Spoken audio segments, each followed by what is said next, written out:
आज से हमारा जो कोर्स स्टार्ट होगा, इस कोर्स को नाम दिया गया है वास्तु एक्सपर्ट, जिसमें आपको एडवांस टेक्निक सिखाई जाएगी कि आप जो अभी ये कोर्स करोगे, यह एक आप कंसल्टेंट के तौर पे आप सीखने जा रहे हैं। अभी तक जो आपने किया बेसिक वास्तु किया, जो आप किसी की नॉर्मल लाइफ के लिए सब कुछ सिटेबल होकर वह काम करने के लिए थी। लेकिन आज से जो आप सीखने जा रहे हो, इसको 4 स्टेप मेथड बोलते हैं। यह जो वास्तु किया जाता है 4 स्टेप मेथड पे आपको यह वास्तु अप्लाई करना है। पहले एक बार सभी लोग कैमरा ऑन कर लो तो आपको अच्छे से समझ में आएगा। अब आपको समझना है कि 4 स्टेप मेथड मेथड क्या है। तो हम आपको 4 स्टेप मेथड सिखाएंगे। फिर 4 स्टेप मेथड के बाद हम आपको बताएंगे कि जो सबसे पहला जो हमारा कर्तव्य है कि हम खुश कैसे रहें, और जब आप नहीं खुश रहोगे तो आप अपने क्लाइंट को खुश कैसे रख सकते हो। तो सबसे पहले जरूरी है कि आपको खुश रहना। जब तक आप नहीं खुश रहोगे, आपका क्लाइंट आपसे खुश नहीं रहेगा। आप जो चाहे रिजल्ट दोगे, फिर उसका रिजल्ट भी फलीभूत नहीं होता है। फिर आपको उस खुशियों के कारण आपको क्या डिजायर्स मिलती है, हम उस पर बात करेंगे। फिर सांख्य और योग के बारे में हम कुछ आपको बताएंगे। वैसे सांख्य और योग जो है एडवांस में मैं बहुत अच्छी तरह से बताऊंगा। अभी हम थोड़ा बहुत आपको सांख्य और योग को कैसे कनेक्ट करके हमको खुशियां मिलती हैं, जो महर्षि पतंजलि ने अपने सांख्य दर्शन में लिखा है, जिसमें सांख्य में 25 मूलभूत तत्व बताए गए हैं, 25 तत्व बताए गए हैं। उसके आधार पर मैंने 5 तत्व लिया हूँ, और 5 एलिमेंट्स हैं, और 5 आपकी जो ज्ञानेंद्रियां हैं, मैं उस पर आप चर्चा करूंगा। तो पहला जो है, आप लिखना चाहें तो लिख सकते हैं कि पहला मेथड क्या रहेगा हमारा 4 स्टेप में। नंबर 1 मेथड पे आप लिख लीजिए। जब आपके पास क्लाइंट आता है, आपको उस क्लाइंट की बातों को ध्यान से सुनना है, समझना है, और आपको एक पेन और पेपर लेकर अपने पेपर पर नोट डाउन करना है कि सामने वाली की प्रॉब्लम्स क्या है। जब आप उसके प्रॉब्लम्स को नोट डाउन करेंगे तो आपको समझ में आएगा इसकी कौन से जोन्स में प्रॉब्लम्स है। जो हमने 16 जोन्स की बात की है, तो आपको समझ में आएगा कि कौन से जोन्स की यह प्रॉब्लम्स बता रहा है। दूसरा मेथड आता है कि फिर आपको जिसमें समझना रहेगा रीजन, रीजन जो बताया कि रीजन कौन से रीजन, मतलब कौन से जोन के कारण हो रहा है। तीसरा मेथड आएगा आपको फिर टारगेट सोल्यूशन देना, कि आपको टारगेट करना है कि हमको कौन से जोन्स पे काम करना है। फिर आपको सिम्टम्स मैच करना कि इसका सिम्टम्स मैच हो रहा है कि नहीं। अब आपको सिम्टम्स मैच करने के लिए आपको टू द स्केल प्लान बनाना पड़ेगा। आप अपने बाई हैंड बना सकते हैं, और हैंड से नहीं बना सकते आप किसी ऑटो कैड को हायर करिए, आप उससे प्लान बनवाइए, वह सबसे बढ़िया रहेगा।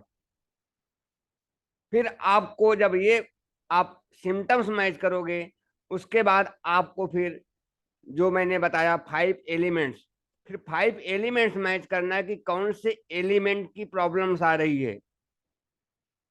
वह आपको एलिमेंट भी वहां पे दिखेगा कि इस एलिमेंट्स के प्रॉब्लम की वजह से होगा। जैसे मैंने बताया था कि नॉर्थ में एयर एलिमेंट है, या अर्थ एलिमेंट है, या फायर एलिमेंट है, तो उसके द्वारा बताए गए शब्दों को ध्यान से जब आप सुनोगे, नोट डाउन करोगे, तो आपको समझ में आएगा कि यहाँ पे टॉयलेट है, कि कोई एलिमेंट है, कोई स्टोरेज है, या कोई एक्टिविटी है। तब आपको वो एक्यूरेट समझ में आ जाएगा, जिसको ये भी हमारा 4 स्टेप्स में आएगा, जिसको हम बोलते हैं 5 एलिमेंट्स। फिर आपको बार चार्ट बनाना रहेगा। बार चार्ट आप बना के उसको आप कैलकुलेट करोगे कि इसके बार चार्ट में कौन सा जोन एक्सटेंडेड है या कौन सा जोन एग्जॉस्टेड है, मतलब कौन सा बढ़ा हुआ है या कौन सा कम है। फिर ये सिम्टम्स जब आ गया तो आपको सेकंड मेथड पर जाना है। सेकंड मेथड होता है वास्तु अप्लाई। फिर आपको वास्तु अप्लाई करना है, जिसको बोलते हैं बेसिक बैलेंसिंग। बेसिक बैलेंसिंग करने के बाद आपको 2 से 3 वीक वेट करना है कि उसका जो लाइफ है नॉर्मल हो गई है कि नहीं है, पहले से उसके कुछ डिजायर्स फुल हो रहे हैं, फुलफिल हो रहे हैं, या अच्छे कुछ रिजल्ट आ रहे हैं क्या। ये आपको 2 से 3 हफ्ते, मतलब 15 दिन से 21 दिन में आपको रिजल्ट आने शुरू हो जाते हैं। फिर आपको जो अप्लाई करना है उसके ऊपर फिर आपको देख, जो छोटी छोटी रेमेडीज है, जैसे आपको अगर हेल्थ इश्यूज है तो आप हेल्थ इश्यूज के तौर पे उसके यहाँ पे आप नॉर्थ ईस्ट में आप धन्वंतरी देव का चित्र लगाओगे। जॉब की प्रॉब्लम्स है तो नॉर्थ में ग्रीन सीन लगाओगे या मनी प्लांट लगाओगे। यह रहेगा आपका एक टेक्निक। फिर आपको जो चौथा मेथड आता है वह होता है गेट द डिजायर्ड रिजल्ट। जो डिजायर्ड रिजल्ट है वह आपके क्लाइंट के बोलने पर आपको वो अप्लाई करना है, जिसमें आपको 3 से 4 बार क्लाइंट के घर पे जाना पड़ता है, तब आप किसी को रिजल्ट देते हो। अब ये रिजल्ट देने के लिए सबसे पहले आपको खुद खुश रहना होगा। अब हम खुश कैसे रहें, सवाल ये आता है। आप लोग को शायद नहीं मालूम होगा, मैं पहले ड्राइविंग करता था डेली बेसिस पर। तो मैं बहुत सारे लोगों के पास, बड़े बड़े लोगों के पास गाड़ी चलाया हूँ। मैंने बहुत लोगों से पूछा भी हूँ कि क्या आप खुश हो। तो किसी के पास ये शायद जवाब नहीं आता कि वो खुश हैं। तो हम जो समझते हैं कि पैसों में खुशियां हैं, तो एक्चुअल जो खुशियां हैं पैसों में नहीं होती, क्योंकि उनके पास तो पैसे तो आ गए, पर जो एक्चुअल खुशियां हैं वो हमारे अंदर होती हैं। उसको हमको ढूंढना है, छोटी छोटी चीजों में ढूंढना है कि खुशियां आएंगी कहाँ से। हमारे शरीर में 4 केमिकल्स होते हैं, शायद आप लोग को पता भी होगा। अब वो 4 केमिकल्स में पहला होता है एंडोर्फिन। एंडोर्फिन वो होता है जब आप कोई एक्टिविटी करते हो, घूमते हो, टहलते हो, कहीं पार्टी में जाते हो, कहीं पिकनिक पे जाते हो, तो यह केमिकल आपका रिलीज होता है। जब आप इंजॉय करते हो दोस्तों के साथ या पिकनिक पे कहीं भी, तो यह केमिकल आपके अंदर रिलीज होता है, जिसको बोलते हैं एंडोर्फिन। ये आपके वॉकिंग से होता है, घूमने टहलने से होता है, यह केमिकल रिलीज होता है। दूसरा जो होता है डोपामाइन। डोपामाइन होता है जब आप कुछ क्रिएट करते हो।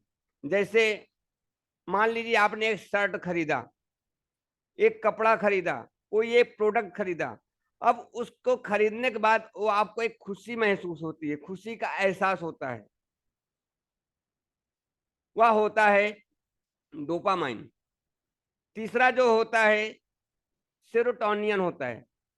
सेरोटोनियन मतलब आप जैसे किसी की सेवा करते हो जिसमें आपकी कोई ग्रीडनेस ना हो, मतलब लालच ना हो। बिना लालच के जब आप किसी की सेवा करते हो, आप जो सेवा भाव देते हो, वह होता है सेरोटोनियन, आपके शरीर में रिलीज होता है। चौथा होता है ऑक्सीटोसिन। अब यह ऑक्सीटोसिन जो होता है, यह केमिकल्स माँ के पास ज्यादा होता है। जब एक बच्चा रोता हुआ माँ के पास जाता है, लेकिन जब माँ उस बच्चे को गले से लगाती है, वो एक मूवी है ना किसका, संजय दत्त का, मुन्ना भाई। जब आप किसी को हक करते हो तो यह केमिकल्स रिलीज होता है।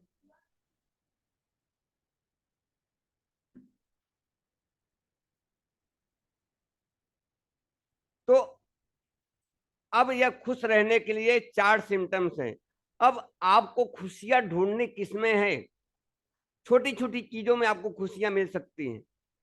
छोटी छोटी चीजें, जब आप कोई चीज खरीदते हो, खाना खाते हो, रेहड़ी पे खाना खाते हो, बाहर खाते हो, तो आप जब उसमें ढूंढोगे, इसलिए सब कुछ अंदर है। आप ड्रामा किए जा रहे हो कि मैं दुखी हूं, दिखू हूं, ये प्रॉब्लम से, वो प्रॉब्लम से। अरे प्रॉब्लम्स तो लाइफ में आएगा, लेकिन आपको अपने अंदर की फीलिंग को जगाना रहेगा। तो सांख्य में महर्षि पतंजलि ने जो लिखा है कि हम इंसान खुश कैसे रह सकता है।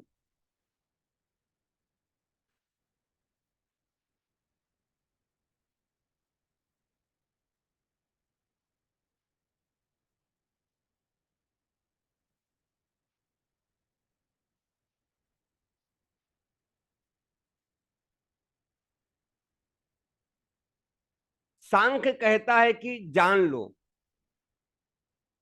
सांख्य कहता है जान लो।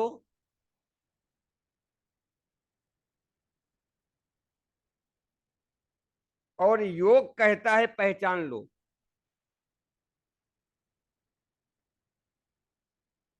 सांख्य कहता है खोज लो। योग कहता है रोज लो। अब इसका मतलब क्या है? सांख्य कहता है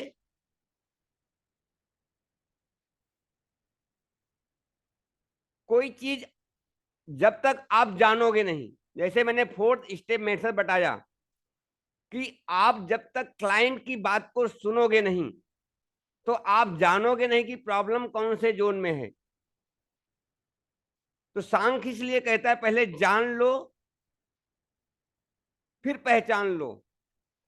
और योग कहता है पहचान लो, फिर रोज लो। योग का मतलब कि आप जो योग करते हो, मेडिटेशन करते हो, या जो आप शरीर का तोड़ मरोड़ करते हो, रोज करते हो, तो मैं इसको क्या कहता हूं? जान लो, पहचान लो, खोज लो, रोज लो, मौज लो।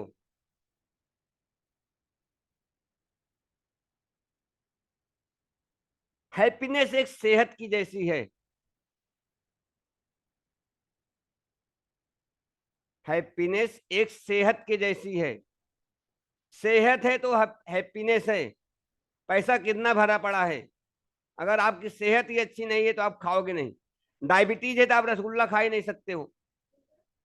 आपने एक रसगुल्ला खाया तो स्वाद कितना, और 10 रसगुल्ला खाया तो स्वाद कितना। अरे एक रसगुल्ला खाओगे तो स्वाद वही रहेगा, 10 रसगुल्ला खाओगे भी तो स्वाद वही रहेगा। और हम पार्टी में जाते हैं, मरे पड़े रहते हैं कि एक और ले लें, एक और ले लें।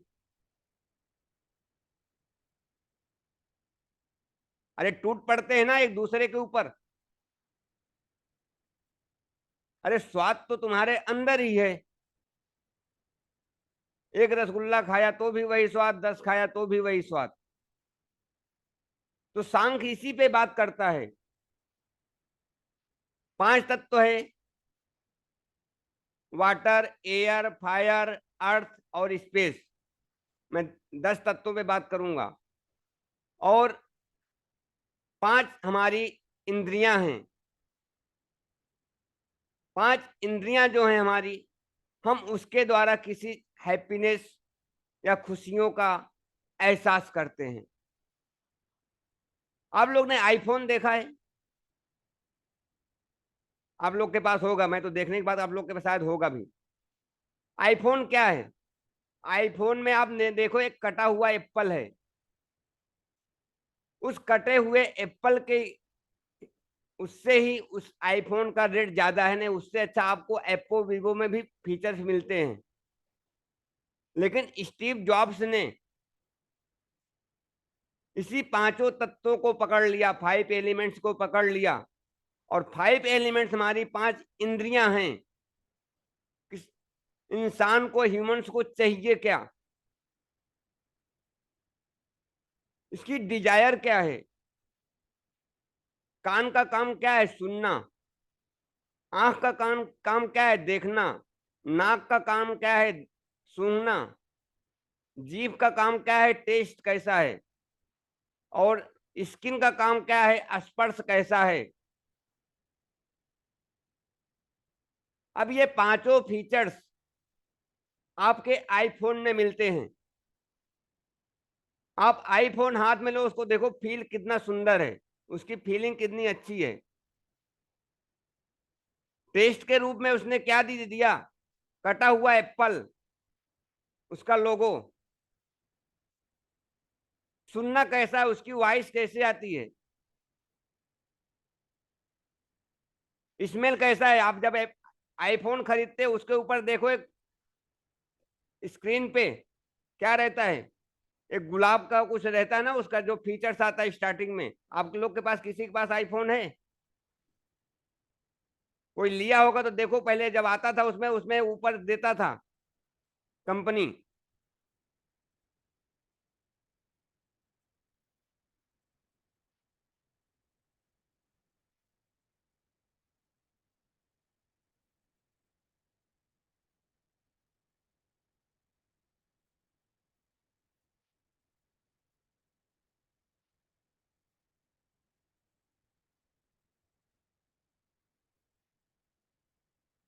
तो हैप्पीनेस सेहत के जैसी है, और हैप्पीनेस प्रेम के जैसा है, और हेल्थ की कोई फील नहीं होती। अगर आप हेल्दी हो तो आपके अंदर कोई फीलिंग नहीं आएगी। लेकिन अगर आप जा रहे हो तो आपको ये, आपको पता नहीं है कि मैं, आप, मेरे सिर में दर्द है या मेरे पास सिर भी लगा है। लेकिन जब आपको सिर दर्द होगा तभी मालूम पड़ेगा, अरे मेरे पास सिर भी है। उसके पहले नहीं मालूम पड़ेगा कि मेरे पास सिर है या पैर है। लेकिन जब आपको पेन होगा तभी मालूम पड़ेगा कि मेरे पास पैर है, नहीं तो पैर भी नहीं मालूम पड़ेगा, आप चलते रहोगे। उसके पहले आपको समझेगा ही नहीं। तो हैप्पीनेस सेहत के जैसी है। जब आप उस हैप्पीनेस को फील करोगे तो आपको हैप्पीनेस आएगी। अब हैप्पीनेस का अनुभव कैसा है? प्रेम के जैसा है।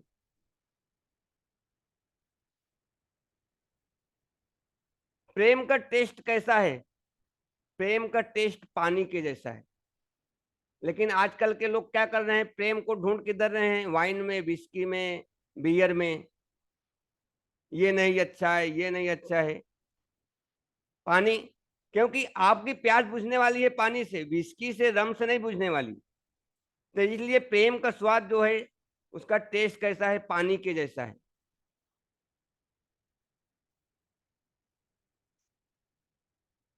प्रेम सुनाई कैसा देता है?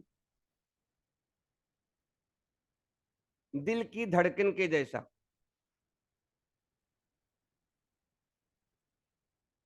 प्रेम सुनाई देता है दिल की धड़कन के जैसा। प्रेम की खुशबू कैसी है? सांसों के जैसी है।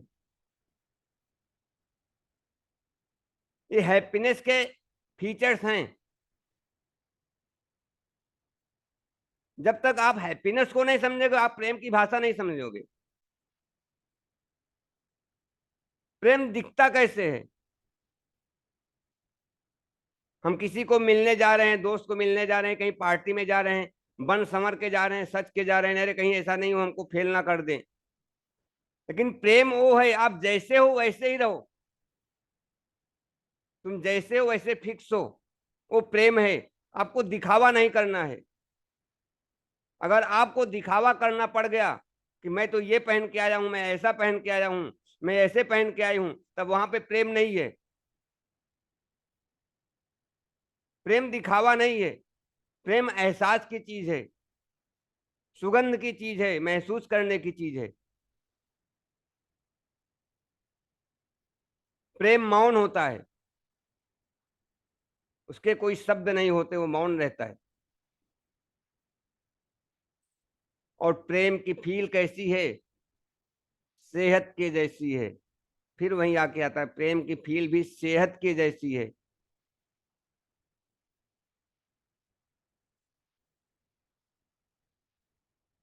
अब बहुत सारे लोग हैं, तू ऐसी दिखती है, प्रेम की परिभाषा ढूंढ रहे हैं, पति पत्नियों में ढूंढ रहे हैं, और पत्नियां पति में ढूंढ रहे हैं। तो क्या करेंगे? अरे पड़ोसी तो ऐसा है, पड़ोसी तो ऐसा है, तुम ऐसे हो। तो आपको ये अंदर से जब फीलिंग आएगी, प्रेम की भाषा आएगी, आपको अंदर से हैप्पीनेस आएगी, तब आप किसी को उसके डिजायर्ड के अनुरूप रिजल्ट दे सकते हो।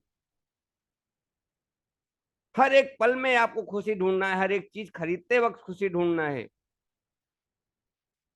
जब आप खुशी ढूंढते हो और आप खुश रहते हो, तो आप किसी का जब काम करते हो तब उसको रिजल्ट मिलते हैं। जब आप ही दुखी हो तो दूसरे को क्या रिजल्ट दोगे? खा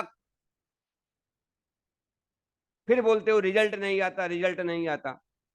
मैं भले कम वास्तु करता हूँ, भले कम कुंडलियां देखता हूँ, लेकिन जिसको देता हूँ 100% दे के आता हूँ। मैं भागता नहीं किसी के पीछे।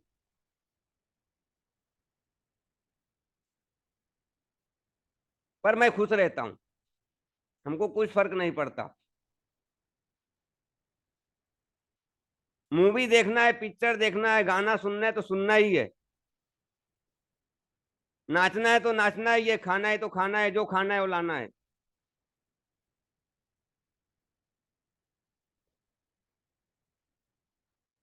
कान का काम है सुनने का कार्य, नाक का काम है सूंघने का कार्य, हमारी 5 इंद्रियां हैं। आंख का काम है देखने का कार्य, जीभ का काम है स्वाद चखने का कार्य, और त्वचा का कार्य है महसूस करने का कार्य। अब ये 5 इंद्रियों के हिसाब से जब हम किसी रेस्टोरेंट का किचन बनाते हैं तो कौन से जोन में वह किचन आना चाहिए किसी रेस्टोरेंट में। अब उसका रेस्टोरेंट किस चीज का है, जो हम आगे सिखाएंगे कि कौन सा रेस्टोरेंट है, कौन से डिपार्टमेंट का है। उसका चाइनीज का बिजनेस है, स्वीट्स का बिजनेस है, नमकीन का बिजनेस है, होटल है, क्या बिकता है। अभी मैकडोनल्ड्स का बर्गर ही क्यों बिकता है? पिज्जा भी बेच सकता है ना, नूडल्स भी बेच सकता है, लेकिन वो बर्गर ही बेचता है। क्यों? क्योंकि उसका हेड, जो हेड है उसका, जो फ्रेंचाइजी उसका देता है, उसने जो पहला मैन्युफैक्चर किया था वो उस जोन के हिसाब से उसने अपनी भट्ठी लगाई। इसलिए हर दिशाओं के अलग अलग किचन है, अलग अलग स्वरूप है, अलग अलग वो बनते हैं होटल्स के लिए। वहां पे आपको साउथ ईस्ट और साउथ नहीं पकड़ना रहेगा कि यहाँ पे किचन होना चाहिए ही। उसका क्या प्रोफेशन है, उसका किस चीज का रेस्टोरेंट है, आपको उसके हिसाब से वहां पे देना रहेगा कि यहाँ पे इसकी किचन आएगी। ये हमको बताता है ये 5 इंद्रियां। 5 इंद्रियों के हिसाब से 5 जोन को हम पकड़ते हैं। सुनने का कार्य कौन सी एलिमेंट करता है, सूंघने का कार्य कौन से एलिमेंट का है, देखने का कार्य कौन सा एलिमेंट करता है, या 4 स्टेप वास्तु में आता है।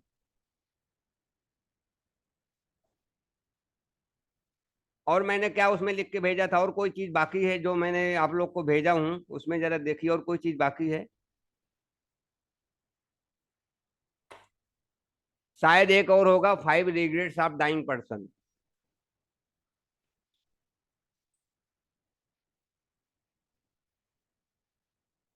आप लोगों में किसी को शायद पता है कि नहीं मुझे नहीं मालूम। आप लोग किसी, अगर किसी को पता है 5 रिग्रेट्स ऑफ डाइंग पर्सन तो हैंड रेस कर दीजिए।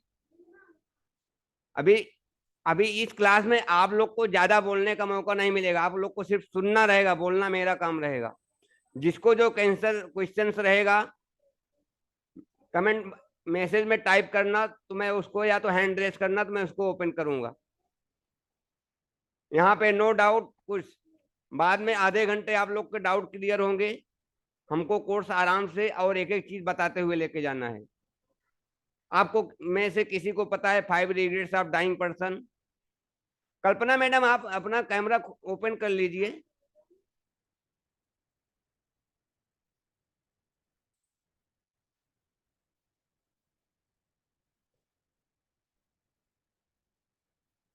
ये ऑस्ट्रेलिया की एक नर्स थी, ब्राउनी वेयर।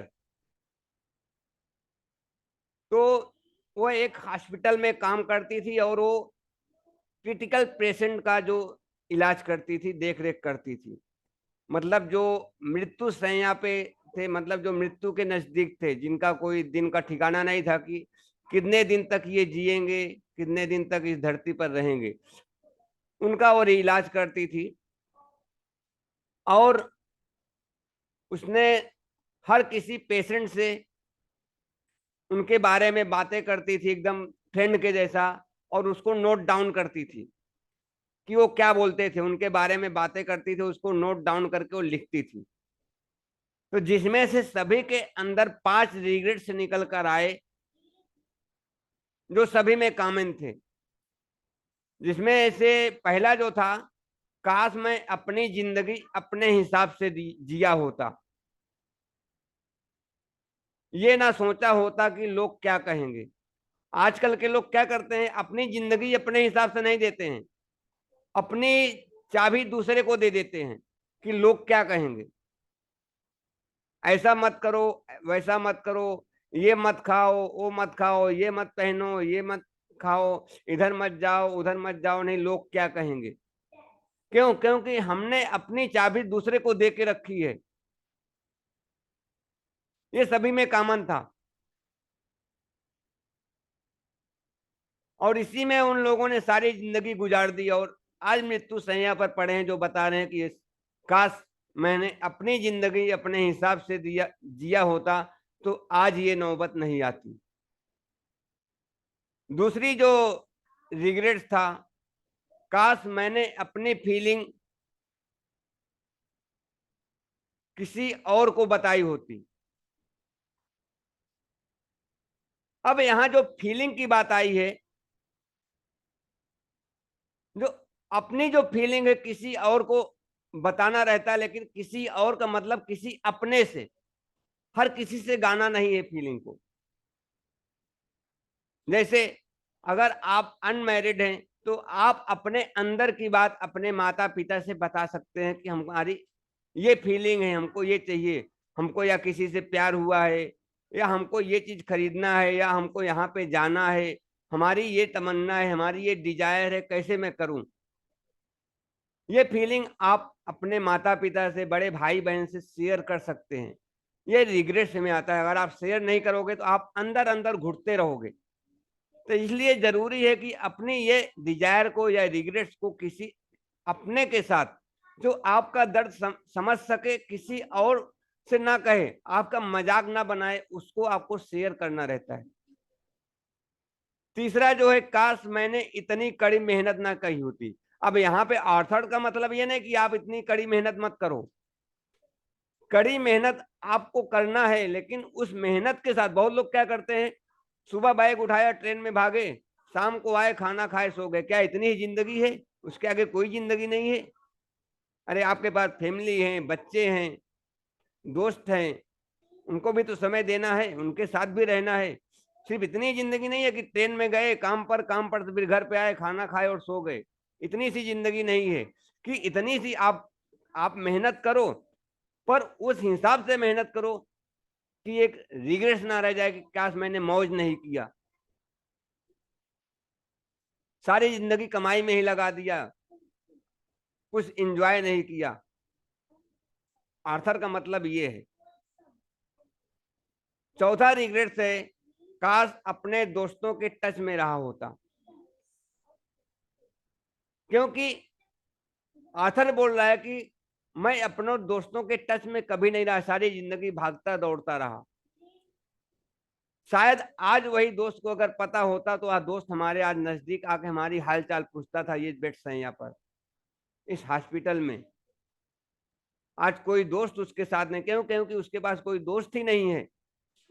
और लोग आज दोस्ती छोड़ दे रहे हैं, सब अपने फोन में ही बिजी रहते हैं, दिन भर फोन को ही देखते रहते हैं।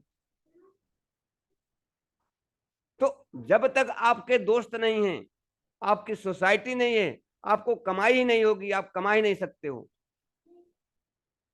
पांचवा रिग्रेट था, काश मैंने अपनी जिंदगी में खुश रहा होता।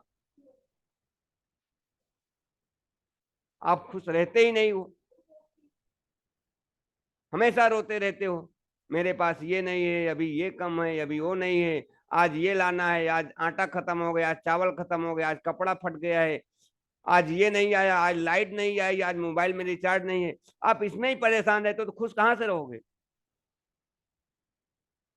ये हमारे जो है, ये ब्राउनी वेयर ने आप बुक मिलती है जिसका नाम है 5 regrets of dying person, English में आती है। उसको चाहे तो आप खरीद सकते हो, नहीं तो आपको ये गूगल पे पीडीएफ भी मिलेगा, उसको भी डाउनलोड करके आप पढ़ सकते हो। ये कुल मिला के 130 या 25 पेज का है, जिसमें पूरा रिग्रेट्स लिखा हुआ है।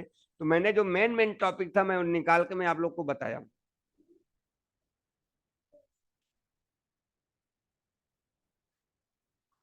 अब हम आगे बढ़ते हैं। हम अब आज बात करेंगे अपने टॉपिक पर, 16 जोन्स पर।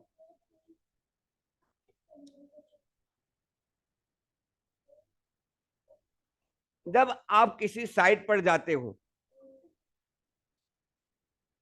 साइट पर जाना है आपको, दरवाजे पर एंट्री पर खड़ा होना है, अंदर की तरफ फेस करके, और कंपास लगाना है। कंपास में आपको उस डिग्री को चेक करना है, या मोबाइल से चेक करना है कितनी डिग्री आई है।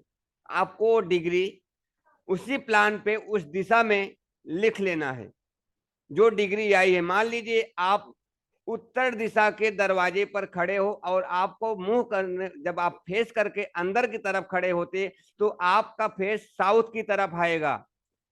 नॉर्थ फेसिंग दरवाजा मतलब कि आप अगर अंदर की तरफ फेस करोगे तो साउथ आएगा, और बाहर की तरफ करोगे तो नॉर्थ आएगा।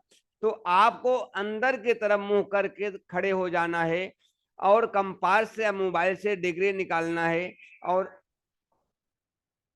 और उस पर आपको नोट डाउन कर लेना है कितनी डिग्री आई है उसी दिशा में, उसी प्लान पे। ये आपका पहला काम हो गया। दूसरा काम क्या है, और ये आपको रफ पे बनाना है, जैसा आप देख लेना। दूसरा काम है, आप फिर जब उसके घर में प्रवेश करते हो, प्रवेश करने से पहले आपको उसके घर के दरवाजे पर आपको पहले अपना माथा, मतलब हाथ से बिना परमिशन लिए घर के अंदर प्रवेश नहीं करना है। दूसरा मेथड ये इंपॉर्टेंट है। और हो सके तो आप डिग्री लेने से पहले ही अपना माथा उधर टेक देना है, मतलब हाथ से पैर पड़ लेना है। क्योंकि आप किसी के साथ, प्रकृति के साथ छेड़खानी करने जा रहे हो, जिसको वजह से आपको निगेटिव प्रभाव आ सकता है। तो आपको ये विशेष ध्यान देना है। जो लोग बोलते हैं मैं किसी और के घर पे जाता हूँ, उसकी निगेटिविटी हमारे साथ जाती है, उसका प्रॉब्लम यही है। क्योंकि आप अपने को सरेंडर नहीं करते हो कि जो कुछ हूं मैं ही हूं, मैं सब कुछ कर सकता हूं। जब तक आप अपने आप को सरेंडर नहीं करोगे तो आपके साथ निगेटिव चीजें आएंगी। वो जब आप किसी को छेड़खानी कर रहे हो तो उसका इफेक्ट तो आपको आएगा ही ना। तो उसका निगेटिव प्रभाव आप अपने घर पे लेके जाते हो, जिसकी वजह से आपके घर में प्रॉब्लम्स हो जाते हैं। आपको ये पहला काम रहेगा। फिर आप डिग्री लेना है, उसके बाद उसके घर में प्रवेश करना है। फिर आपको उसकी प्रॉब्लम्स सुनना है, प्रॉब्लम्स क्या है आपको नोट डाउन करना है। फिर प्रॉब्लम्स के बाद आपको उस दिशा में मैच करना है कि ये कौन से जोन की या कौन से दिशा की बात कर रहे हैं। अब हमारे वास्तु में 16 जोन्स होते हैं। पहले के कैसा था कि जो ट्रेडिशनल वास्तु है, घर के सेंटर में, यानी जिसको बोलते हैं ब्रह्म स्थान, वहां पर जाकर ट्रेडिशनल वास्तु के लोग वहां पे जाकर कंपास लगा के बोलते थे ये आपका, उसमें वो 360 डिग्री मतलब एंगुलर डिवीजन में वो में नहीं निकालते थे प्लान। वो कितना लंबा कितना चौड़ा है उसके हिसाब से सेंटर मार्किंग करके ब्रह्मस्थान निकाल लेते थे। लेकिन ये जो है एंगुलर डिवीजन मतलब 360 डिग्री पर ये वास्तु काम करता है, जिस पे हम बात करेंगे। अब 360 डिग्री को 16 जोन्स में डिवाइड करोगे तो 22.5 डिग्री की एक जोन्स आते हैं, जिसे 16 वास्तु जोन्स बोलते हैं, 16 दिशाएं, जिसमें से नंबर 1 पर आती है नॉर्थ जोन।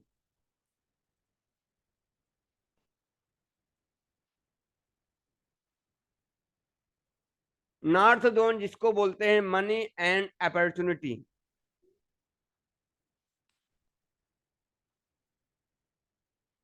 दूसरी जो दिशा होती है नॉर्थ नॉर्थ ईस्ट,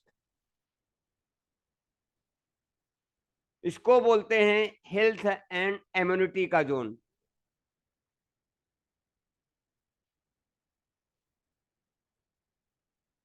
आप लोग को पीडीएफ मिल गया है, तो पीडीएफ आप लोग ने प्रिंट आउट निकाला है कि नहीं?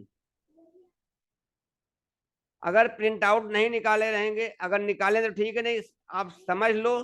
अगर नोट्स बनाना है तो आप लोग को वीडियो मिलेगा, वीडियो से बनाना, नहीं अगर यहाँ पे भी बनाना है यहाँ पे तो आपको याद भी हो जाएगा। तो जैसे आप लोग बोलोगे मैं उस हिसाब से चलूंगा।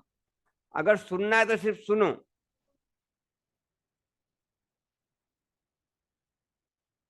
उसके बाद जो आती है नॉर्थ ईस्ट,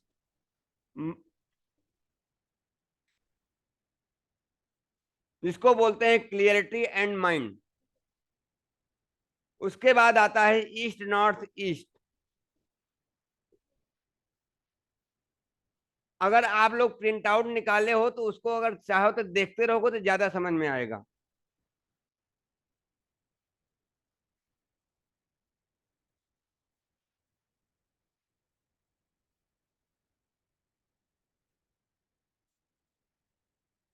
इसको बोलते हैं फन एंड रिक्रिएशन। और उसके आगे है ईस्ट। ईस्ट मतलब social association. East south east anxiety and churning. South east cash and liquidity. South south east confidence.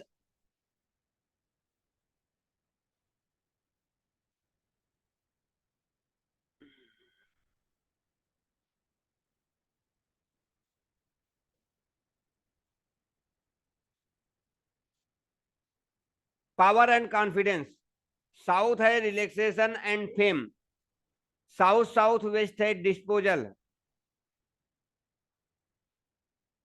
Expenditure, expenditure and disposal. South west है रिलेशनशिप एंड स्किल्स। और west, west south west money and saving. West हमारा है gain and desire. West north west depression and detoxify. North west banking support. North north west sex and attraction. ये हमारे 16 Jones है। अब इन 16 दिशाओं के बीच में 11.25 डिग्री की एक और बनती है, जिसको हम बोलते हैं यह एंट्री होती है, जिसपे एक देवता होते हैं। तो यह 11.25 डिग्री की एक एंट्री बनती है और हमारे इस 16 जोन्स में 32 जोन्स बनते हैं, जिसपे 32 जोन्स हम बनाते हैं। 32 देवता या 32 एंट्री। तो जो यह एंट्रियां हमको दी गई हैं वह 32 देवताओं के हिसाब से मिलती है।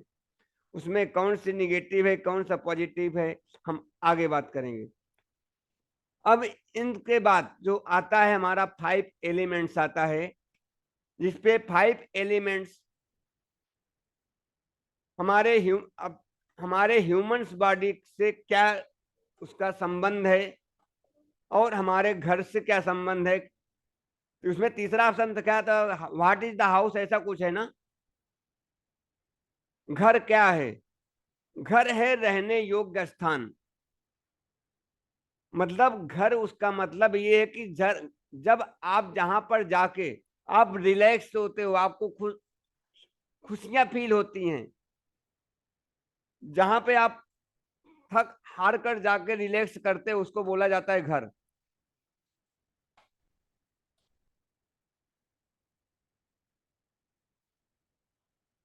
क्योंकि हमारी बॉडी भी 5 एलिमेंट से बना है और हमारा घर भी 5 एलिमेंट से बना है। तो जब हम किसी घर में रहते हैं तो वह घर हमें कनेक्ट करता है उस 5 एलिमेंट्स, जो आपके 5 एलिमेंट्स हैं। जिस तरह से एक इंसान बीमार पड़ता है उस तरह से हमारा घर भी बीमार पड़ता है। इसलिए जैसे इंसान को बीमारी आती है उसी 5 एलिमेंट्स के द्वारा, उसी तरह 5 एलिमेंट्स के इम्बैलेंस होने से घर में बीमारियां आती हैं, घर को प्रॉब्लम्स आते हैं, जिसको बोलते हैं वास्तु दोष। और इंसान में होता है वात पित्त और कफ दोष, उसी तरह से घर में होता है वास्तु दोष। और यह वास्तु दोष जो होता है 45 एनर्जी फेट्स पे ड्राइव होता है, जिसमें 9 प्लैनेट्स आते हैं, 5 एलिमेंट्स आता है। और मनुष्य के अंदर यही 5 एलिमेंट्स, 9 प्लैनेट्स और 45 एनर्जी फील्ड भी मनुष्य के अंदर होती है। बाकी के किसी चीजों में ये चीजें नहीं होती हैं। अब जैसे आप एक पेट्स पालते हो, वह पेट्स जब आपके साथ कनेक्ट होता है, पर वह फीलिंग उस पेट्स को नहीं आएगी। पेट्स से सिर्फ बीमार हो सकता है, लेकिन वो उन खुशियों को, उन हैप्पीनेस को, उस फीलिंग को वो नहीं एहसास कर पाता, क्योंकि उसके अंदर वो फाइव सेंस नहीं है जो हमारे अंदर है तो उनके पास सिक्स सेंस है, लेकिन मतलब उनका जो यूजेबल है वह नहीं है। इसलिए वास्तु उन पे नहीं अप्लाई होता है। जैसे एक रोड पर रहने वाला व्यक्ति जो एक बैगर है, उसको वास्तु दोष प्रॉब्लम्स नहीं करता। क्यों? क्योंकि वो खुले आसमान के नीचे रहता है। खुले आसमान में अगर कोई इंसान रहता है, उसको हेल्थ प्रॉब्लम्स नहीं आती है। कारण यही है, क्योंकि वो फाइव एलिमेंट से डिस्कनेक्ट है। वह सिर्फ अपना फाइव एलिमेंट्स लेके चल रहा है। वह प्रकृति का फाइव एलिमेंट्स जो मनुष्य द्वारा क्रिएट किया गया है, वह मतलब वो प्रकृति का फाइव एलिमेंट्स खुद तो लिया है, लेकिन खुद के द्वारा क्रिएट फाइव एलिमेंट्स वो नहीं लिया है जो मनुष्य क्रिएट करता है घर को बनाने में फाइव एलिमेंट्स। इसलिए वह बैगर जो है बीमार नहीं होता है। उनको एक बार चोट लगती है, बीमार हो, तो कभी आप उनको देखो नहीं होगा कि हॉस्पिटल में जाते हैं। आप तो बड़े बड़े हॉस्पिटलों में जा रहे हो, कारण रीजन यही है। इसलिए जो वास्तु जब एक फाइव एलिमेंट दोनों से कनेक्ट होता है, तब वास्तु दोष की वजह से एक शरीर को रिएक्ट आता है। उस रिएक्ट की वजह से आपको शरीर में रिएक्शन होता है। उस शरीर के रिएक्शन से हमारा फाइव एलिमेंट डिस्टर्ब होता है, जिसके कारण से ये प्रॉब्लम्स आती है। तो उस प्रॉब्लम को हम सॉल्व करते हैं अपने 16 जोन्स के फाइव एलिमेंट से, 9 प्लेनेट से, 45 एनर्जी फील्ड से, और 28 नक्षत्र से। तब आप इससे रिलेट करते हो। अब इस फाइव एलिमेंट्स के 5 प्रकार के टेस्ट हैं, जो मैं बताया कि होटल्स में कौन से रहेंगे, उस टेस्ट के हिसाब से किचन दी जाती है, 5 एलिमेंट्स के हिसाब से। अब पांचों एलिमेंट्स के टेस्ट अलग अलग हैं।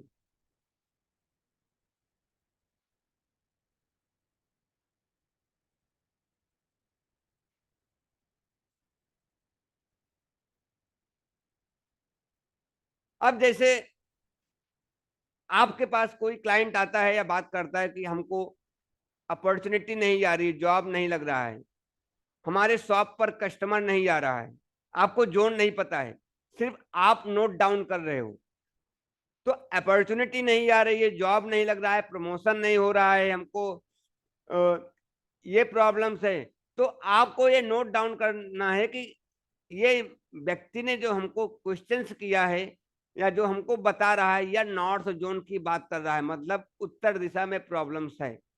आपको ये सीधा लिख लेना है, उसी समय आपको लिख लेना है जब वो बता रहा है ब्रैकेट में। वो आपको क्लाइंट को नहीं पता है। फिर अब वो क्लाइंट बोल रहा है कि हमारे घर में सब कुछ अच्छा तो चल रहा है, लेकिन बात बात पे झगड़ा हो जाता है। तो आपको उससे पूछना है झगड़ा किस बात पे होता है। भाई कोई तो बात होगी जिसके वजह से झगड़ा होता है, कोई ना कोई तो पॉइंट आएगा ना, झगड़ा किस बात को लेकर होता है। अब जैसे हमारे 16 जोन्स हैं, तो 16 जोन्स के अलग अलग रिलेशंस हैं। जैसे हस्बैंड वाइफ, पूरा जो रिलेशन पकड़ेंगे हम साउथ वेस्ट से पकड़ेंगे, पूरा रिलेशन जो केंद्र बिंदु है साउथ वेस्ट है, पर 16 दिशाओं के अलग अलग रिलेशन हैं। जैसे पूर्व दिशा, जैसे उसने बोला कि हमारे दोस्त हैं या हमारी सोसाइटी है, कोई बात पे बोलो झगड़ा हो जाता है, तो मतलब आपको ईस्ट जोन पकड़ लेना कि पूरा दिशा में प्रॉब्लम्स है। बात बाद में झगड़ा होता है, कौन से बात को होता है, ससुराल को बात लेकर झगड़ा होता है, ससुराल की बात आती है तो झगड़ा हो जाता है, मतलब ईस्ट साउथ ईस्ट। इस तरह से आपको कनेक्ट करते जाना है हर दिशाओं को। तो हर दिशाओं के अलग अलग रिलेशनशिप आएंगे। मैं इसको भी आपको पीडीएफ दे दूंगा, इसका भी बना के, नहीं आप लोग लिखना जब बताऊंगा। तो इस तरह से जब आप सिर्फ साउथ वेस्ट को नहीं पकड़ सकते हो, हर जोन्स को पकड़ना है। अब हस्बैंड वाइफ में झगड़ा हो रहा है तो आपको नॉर्थ नॉर्थ वेस्ट पकड़ लेना है। अब उसको पूछना है कि आपको किस बात को लेकर झगड़ा हो रहा है।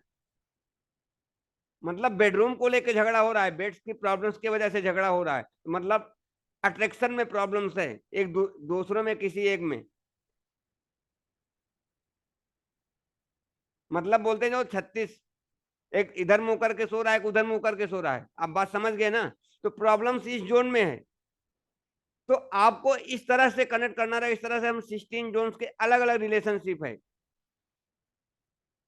फिर उसने आपको बोला कि सर सब कुछ तो काम हो जाता है, पूरा लास्ट तक हो जाता है, लेकिन लास्ट में जाके एंड पे रुक जाता हूं, मेरा काम बनते बनते रुक जाता है। तो आपको दो दिशा पकड़ लेना है, साउथ ईस्ट और वेस्ट। इस तरह से आपको लिखते जाना है हर चीज। जब आप इसको पूरा नोट डाउन कर लोगे तो इसको बोलते हैं FIR। इसको बोलते हैं FIR कि आपने क्या FIR लिखा है। उसके हिसाब से अब आप ग्रेडिंग करोगे, तो ग्रेडिंग करके आपको फिर मैच करना रहेगा कि इस जोन में हमको प्रॉब्लम्स दिखी है।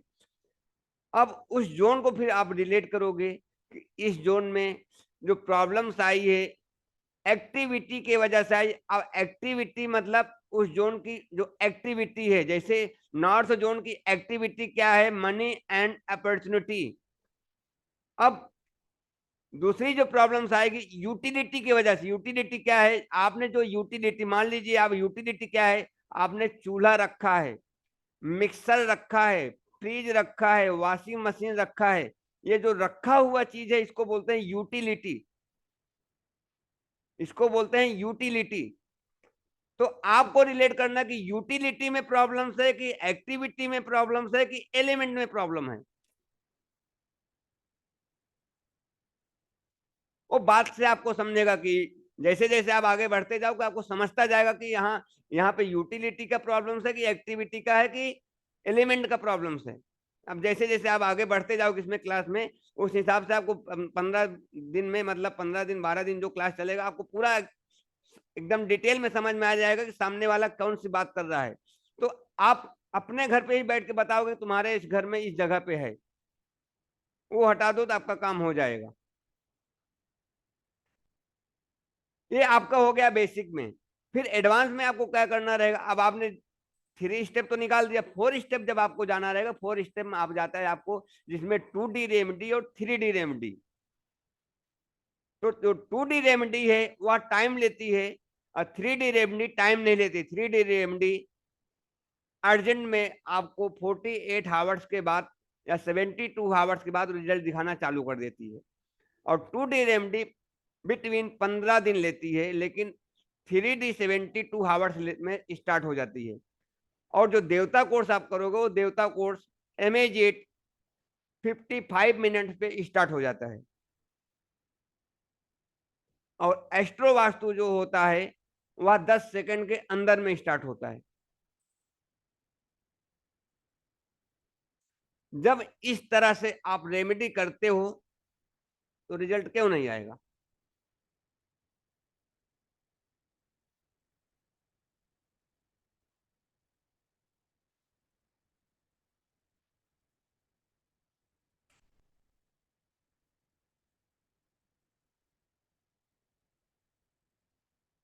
सर जैसे आपने बताया कि यूटिलिटी और वो है, जैसे मान लो किसी के घर में नॉर्थ ईस्ट में टॉयलेट आ रहा है, तो वो 2 दिनों में तो नहीं हटा पाएगा, फिर उसका आप उपाय बताओगे?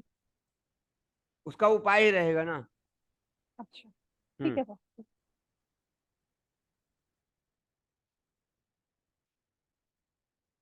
तो उसका ये जो ये रहेगा, आपको उसके हिसाब से सब फाइंड आउट करते चले जाना है। फिर आप जब वो रेमेडी करोगे, मतलब आपको जब 3D रेमेडी करना है तो 15 डेज या 21 दिन के बाद ही करना है। 21 दिन के पहले हम 3D नहीं अप्लाई करते हैं, और 15 दिन के बाद 2D अप्लाई करते हैं। अब आ जाती है बात पिरामिड की। पिरामिड में आपको जो यूज करना है, पिरामिड भी बताएंगे कहाँ पे कौन सा पिरामिड यूज होगा। पिरामिड जो होता है 108 पॉइंट बार मल्टीप्लाई रिजल्ट देता है। लेकिन पिरामिड से भी अच्छा एक चीज और है जो मैं शंख बताता हूँ, वह शंख भी उसी के जैसा ही काम करता है। शंख सेम रिजल्ट देता है। और दूसरा जो उसका एक और चीज है, लेकिन पीपल का पत्ता भी वही रिजल्ट देता है, लेकिन वह 7 दिन के लिए, आपको 7 दिन के बाद चेंज करना पड़ जाता है। पीपल के पत्ते में भी वही गुण है, लेकिन वह 7 दिन के बाद आपको चेंज करना पड़ सकता है, क्योंकि वो सूख जाता है। तो हम जो यूज करते हैं, या तो शंख यूज करते हैं या तो पिरामिड यूज करते हैं। और पिरामिड जो है हर जोन में नहीं लगाया जा सकता। जिसमें रेमेडी में आपका आएगा स्पॉट लाइट्स आएगा, या तो पिरामिड आएगा। पिरामिड दो ही दिशा, मतलब वाटर और अर्थ, इसमें एयर में चलता है। बाकी दिशाओं में मैं रिकमेंड नहीं करता हूँ, पिरामिड नहीं यूज करना है। मार्केट में लकड़ी के भी पिरामिड बिक रहे हैं, प्लास्टिक के भी पिरामिड बिक रहे हैं, कॉपर के भी, ब्रास के, सब तरह के पिरामिड बिक रहे हैं। लेकिन मैंने डाउजिंग से देखा हूं, ना लकड़ी में वाइब्रेशन आती है, ना प्लास्टिक में आती है। आती है सिर्फ कॉपर में आती है और ब्रास में आती है। लेकिन शंख पे अगर मैं करता हूं तो शंख में उससे तेज शंख में डाउजिंग होता है। तो शंख भी आज यूज कर सकते हो। और कौन सी दिशा में कौन सा शंख रहेगा मैं बताऊंगा, कौन सी दिशा में कौन सा शंख लगाना रहेगा। तो शंख की रेमेडी भी अच्छी रहती है।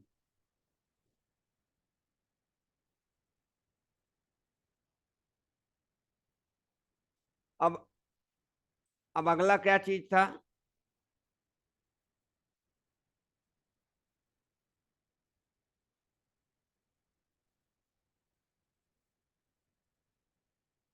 अब जोन बैलेंसिंग समझ लीजिए। जैसे मान लीजिए नॉर्थ बढ़ा हुआ है, आप लोग ने प्रिंट निकाला है, ठीक है, पीडीएफ खोल लीजिए। मैं पीडीएफ आपको भेजा हूं, जिसको जिसको भेजा हूं वो पीडीएफ खोल लीजिए, अपना अपना देख लीजिए।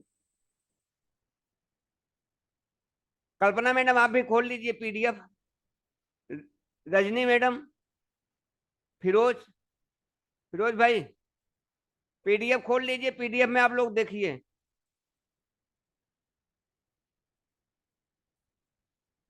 पीडीएफ में आप लोग देखिए, साइकिल ऑफ क्रिएशन में जाइए।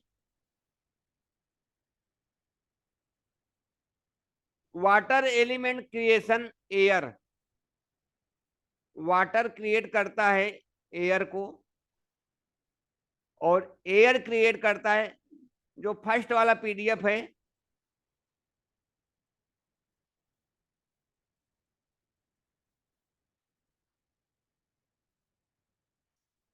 पिंकी मैडम आपने खोला है ना?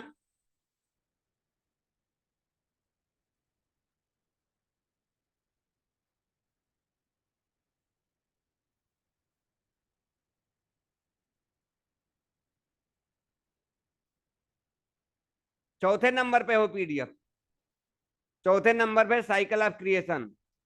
उसको खोलिए, देखिए उसमें दिया होगा water create air, air create fire, fire create earth, और अर्थ क्रिएट स्पेस। अब नीलम मैडम अभी आपको समझ में आ रहा है ना? नहीं, आप ज्यादा वो हो गई थे कि मेरे नहीं, वो नहीं खुलेगा जब तक मैं नहीं करूंगा।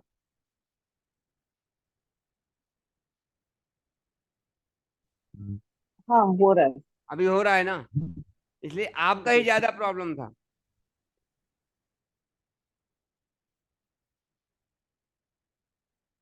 जैसे पानी, पानी से क्या बनता है? जब पानी किसी प्लांट को जाता है तो प्लांट ग्रो करता है।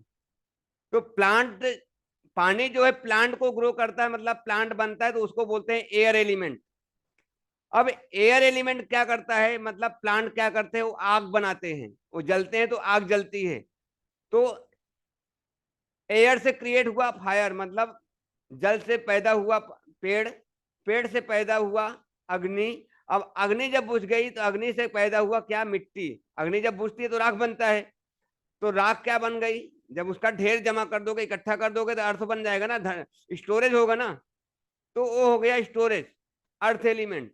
अब अर्थ एलिमेंट जब बन गया तो उसके बाद उसमें से कुछ तो निकलेगा, लोहा, तांबा, पीतल, कांसा, डायमंड, जो भी कोयला निकलता है अर्थ एलिमेंट से ही निकलता है, जिसको बोलते हैं स्पेस एलिमेंट, मतलब लोहा, क्योंकि धरती से ही लोहा निकलता है ना, तो स्पेस एलिमेंट। इसलिए जो स्पेस एलिमेंट है वह हमारे डिजायर्स का है, क्योंकि स्टार्ट नॉर्थ से हुआ है। आपको अपॉर्चुनिटी आएगी नॉर्थ में, और आपको जो एंड ऑफ द मिलेगा रिजल्ट पश्चिम से मिलेगा।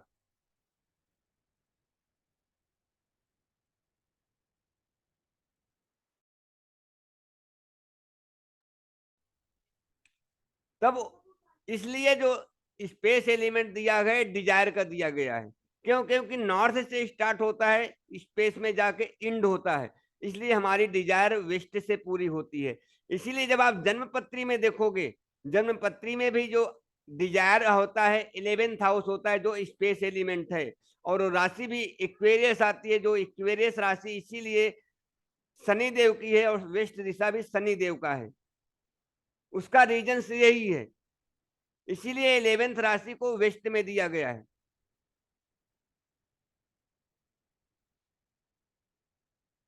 अब इसको एक दूसरे को डिस्टर्ब कैसे करते हैं?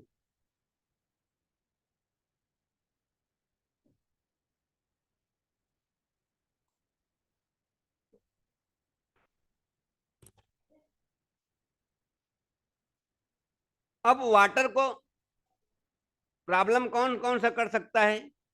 वाटर को सोखता है मिट्टी, मतलब पानी को सोखेगी कौन? मिट्टी। अब वाटर के जोन में मिट्टी आएगी तो पानी डिस्टर्ब हो जाएगा, और दूसरा कौन डिस्टर्ब करेगा?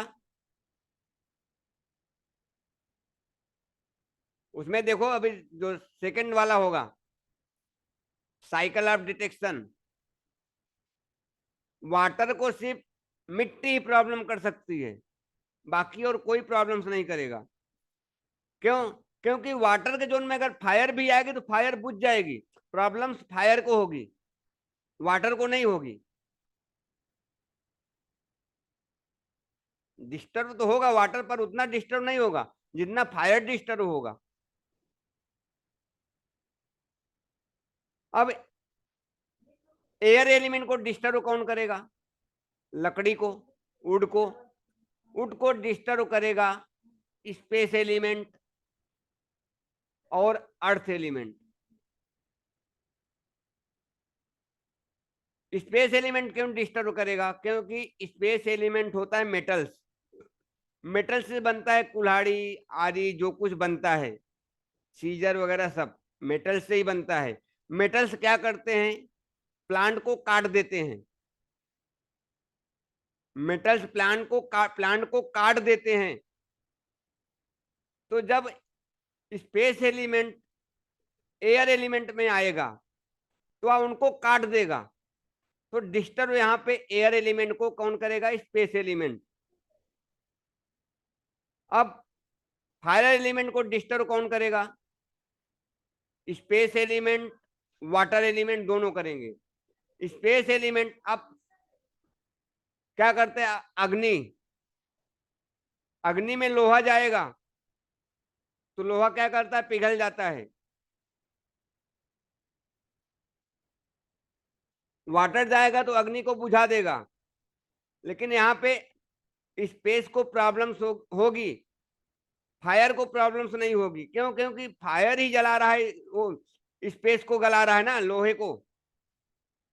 तो इसलिए यहाँ पे स्पेस एलिमेंट को प्रॉब्लम्स आएगा, फायर को नहीं आएगा। लेकिन जब वाटर आएगी फायर में तो फायर को प्रॉब्लम्स होगी। अब अग्नि को और कौन सा बुझा सकता है? मिट्टी भी बुझा सकती है, कहीं कहीं पे मिट्टी भी जरूरत पड़ती है अग्नि को बुझाने के लिए। तो अगर ज्यादा मात्रा में अगर मिट्टी डालते हो अग्नि पर तो अग्नि बुझ जाती है। तो यहाँ पे जैसे आपको मैंने बताया कल कि येलो कलर नहीं है, लेमन कलर है। अब लेमन कलर मिलके दो दो एलिमेंट से बनता है, येलो कलर और ग्रीन कलर को मिक्स करने से लेमन बनता है। अब हम कल इसको डिटेल में बता देंगे। तो यहाँ पे दोनों एलिमेंट जोड़ के इसको बैलेंस करते हैं। अब अब स्पेस को कौन कौन डिस्टर्ब करेगा? स्पेस को डिस्टर्ब करेगा एयर एलिमेंट और फायर एलिमेंट, बाकी के जोन नहीं करेंगे। बाकी के जोन सभी बैलेंस है। ये आपकी हो गई 5 एलिमेंट की वजह से, जिसको बोलते हैं इसमें एक्टिविटी की वजह से प्रॉब्लम्स है।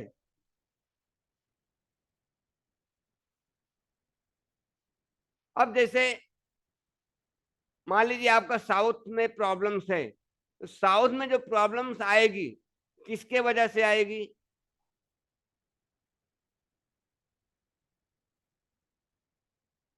नॉर्थ की वजह से। अब जैसे किसी को ब्रांडिंग में प्रॉब्लम्स आ रहा है, नेम फेम में प्रॉब्लम्स आ रहा है, किसी की एक फैक्ट्री है, फैक्ट्री ऊपर गई और नेम में प्रॉब्लम्स आया, मतलब उसने साउथ में या तो खड्डा करवा दिया, लिफ्ट लगवा दिया, या ब्लू कलर करवा दिया, तो उसके ब्रांडिंग में प्रॉब्लम्स आ गई।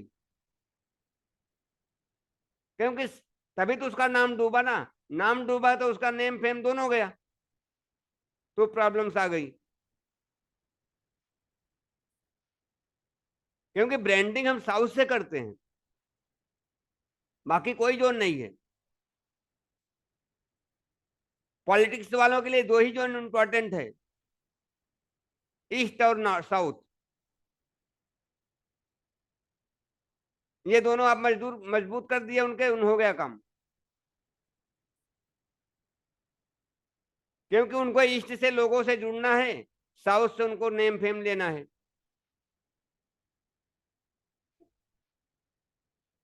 इसलिए 10वीं राशि साउथ में होती है कुंडली में, जिसको बोलते हैं कर्म स्थान।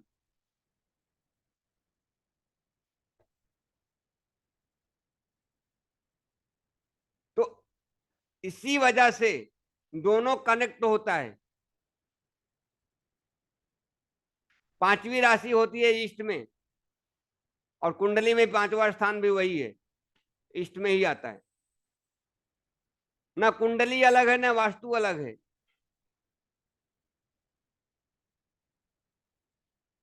कुंडली देख के आप बता सकते हो कि इस बच्चे को जो जन्म हुआ है, जब कंसीव हुआ, तो ये कौन से घर में था, उसके घर में कहाँ पे किचन थी, कहाँ पे क्या था, वो बता सकते हो कुंडली देख के। सिर्फ दो पोजीशन नहीं समझ में आएगी, एक चंद्रमा की पोजीशन से आप नहीं बता सकते हो, और एक मरकरी की पोजीशन से नहीं बता सकते हो। बाकी सभी पोजीशन से आप बता सकते हो कि इसका जहाँ पे कंसीविंग हुआ और जहाँ पे रहा, वहां पे कहाँ पे इसका किचन रहा होगा, कहाँ पे इसका प्लांट रहे होंगे, कहाँ पे इसका बेडरूम रहा होगा, सब बता सकते हो।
अब जो तीसरा एक क्वेश्चन है, वास्तु होता है हमारे इस वर्ल्ड में, 3 तरह के लोग होते हैं। एक होते हैं नीडी पर्सन्स, और एक होते हैं सोल्यूशन प्रोवाइडर। सोल्यूशन प्रोवाइडर में हम लोग आप लोग आते हो। और एक होते हैं क्रिएटर। तो नीड्स में आते हैं मतलब जो मजदूर होते हैं, टैक्सी चालक, रिक्शा चालक, मजदूर वर्ग, ये सब नीड्स में आते हैं। दूसरे आते हैं सोल्यूशन प्रोवाइडर। सोल्यूशन प्रोवाइडर में आते हैं डॉक्टर्स, लॉयर्स, कंसल्टेंट, जितने भी कंसल्टेंट होते हैं, बैंकिंग, ये सब आते हैं सोल्यूशन प्रोवाइडर में। इंश्योरेंस डिपार्टमेंट, ये सब सोल्यूशन प्रोवाइडर में आते हैं। फर्स्ट नंबर पे आते हैं क्रिएटर। क्रिएटर में आते हैं प्रोड्यूसर, एक्टर, बिल्डर, इंडस्ट्रियल, ये जो होते हैं ये क्रिएटर होते हैं। मतलब ये कोई चीज प्रोडक्ट बनाते हैं, क्रिएट करते हैं। तो इनके वास्तु के लिए हमको कुछ जोन अलग होते हैं। इसी 16 जोन्स में आपको उनको प्रोडक्ट को ये लॉन्च करने के लिए, ये करने के लिए उनके जोन्स अलग हैं। हमारे अपने जोन्स अलग हैं, जिसमें इंपॉर्टेंट है कि हमको नेम कैसे लेना है, नेम फेम कैसे लेना है, वो हमारे अलग हैं। नीड्स वाले को जोन अलग हैं, जिसको हम आप लोग को बताएंगे कि अगर कोई नीडी पर्सन है, अब लेबर के यहाँ वास्तु करने जा रहे हो तो उसके यहाँ 3-4 जो जोन आते हैं, आपको ये विशेष ध्यान देना है। आप एक सोल्यूशन प्रोवाइडर के यहाँ जा रहे हैं, जैसे एक लायर हो गया, एक इंश्योरेंस डिपार्टमेंट का हो गया, एक बैंकिंग सेक्टर का हो गया, एक डॉक्टर्स हो गए, मतलब जो कंसल्टेंट वाले हैं, सोल्यूशन पे हैं, उनका वास्तु अलग हो जाता है। वास्तु सेम रहेगा पर उनके जोन्स अलग हो जाएंगे। फिर आते हैं क्रिएटर। क्रिएटर में जो होते हैं मेन इंपॉर्टेंट उनका होता है, जिनका वास्तु आपको, जिसमें ज्यादा आपको मेहनत करनी पड़ती है। तो उन लोग में आपको देवताओं पर एडवांस वास्तु यूज करना पड़ता है, जिसमें आप देवता यूज करोगे, आपको डायमंड भी यूज करना पड़ता है, मतलब जो आपको रूबी है, माणिक, ruby, yellow sapphire, white sapphire, जितने भी अपने आते हैं, नीलम वगैरह, ये सब यूज करना पड़ता है, उनके घर में करना पड़ता है। जो मेटल्स रहते हैं, स्पेस सर्जरी है, वो सब उनके घर पे ये अप्लाई करना पड़ता है। कुछ आयल्स आते हैं, वो सब स्प्रे आते हैं, वो सब उनके घर पे अप्लाई करना ज्यादा इंपॉर्टेंट हो जाता है।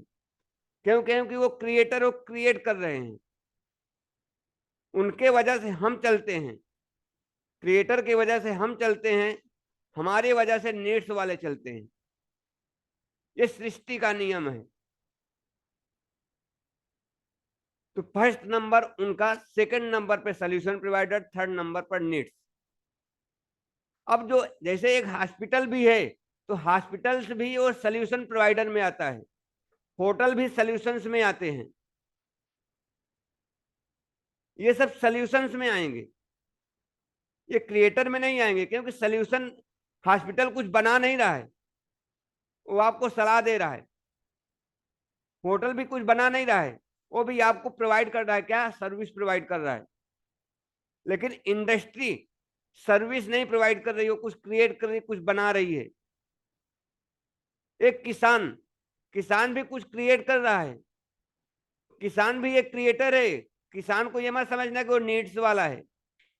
किसान भी जैसे एक मर्चेंट, मतलब एक ये है, बिल्डर है, एक ये है, उस तरह से किसान भी है। तो आपको किसान का भी वही देखना है, एक फार्मर का भी। ये शायद आप लोग पहली बार सुन रहे होंगे, ये शायद आप लोग को आज तक कहीं मिला भी नहीं होगा, ना किसी ने दिया है आज तक, मुझे भी नहीं मिला है। ये मैंने अपने से निकाला हूं, जो रिलेट किया हूं। क्योंकि किसान भी प्रोडक्ट बनाता है, और जिसमें सबसे पहले आता है क्या? सेंटर ब्रह्मस्थान। किसी चीज की उत्पत्ति के लिए हमको पहले ब्रह्मस्थान पकड़ना पड़ता है, लेकिन ब्रह्मस्थान में कोई रेमेडी नहीं होती है, ना कोई छेड़छाड़ होता है।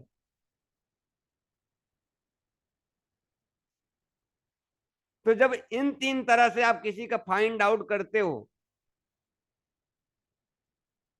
इन तीनों को डिवाइड करते हो कि हाँ ये इसका प्रोडक्ट ये है, ये इस लाइन में है, इसको हमको इस जोन को कैसे भी करके हमको इसको रिजल्ट देना है। जब आप इस तरह से डिफाइन कर लोगे, फाइंड आउट करोगे कि हाँ हमको ये जोन पहले पकड़ना है, तो हो सकता है आपको वहां से कोई चीज रिमूव कर जाना पड़े, रेमडी मत करो, वहां से पहले हो सके आप रिमूव ही करवाओ।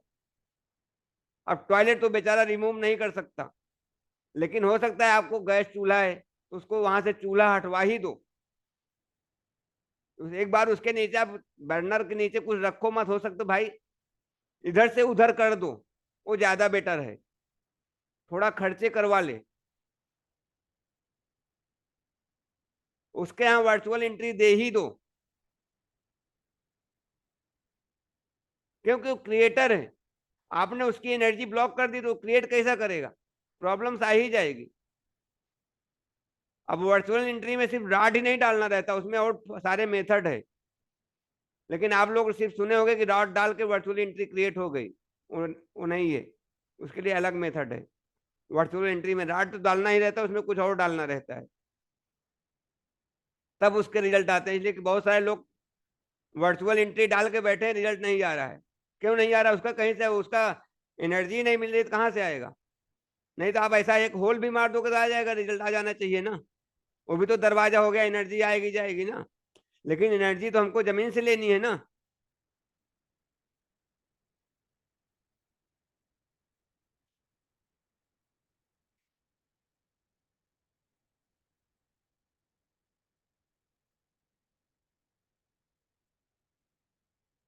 10:30 बज गए हैं। अभी हमारा डेली का क्लास 11 बजे पूरा डिस्कनेक्ट हो जाया करेगा। अब आपको 10:30 बजे के बाद क्वेश्चन आंसर का टाइम मिलेगा। जो आपको अब आज के बाद जो नहीं समझ में आएगा आप नोट करना, जो समझ में नहीं आएगा वो फिर इस आधे घंटे में पूछ लेना रहेगा। अब आपको इसमें जो नहीं समझा रहेगा वो पूछ सकते हो, फिर हम क्लास को ओवर करेंगे। और दूसरी चीज, जो जो लोग क्लास में आ रहे हैं 9 बजे आ जाना है। अगर जो नहीं आएगा भले पैसा दिए हो, मैं वीडियो नहीं दे दूंगा उसको। क्योंकि अब आप लोग कंसल्टेंट बनोगे, तो कंसल्टेंट की पहले जिम्मेदारी है रूल्स एंड रेगुलेशन, टाइम पर आना। जब आप टाइम पर नहीं आओगे तो आप प्लेनेट को कैसे टाइम पे बुलाओगे, देवताओं को कैसे टाइम पे बुलाओगे? पहले आप खुद अपने ऊपर अप्लाई करो। 9 बजे का टाइम देते हो, 9:15 तक आप लोग आते हो।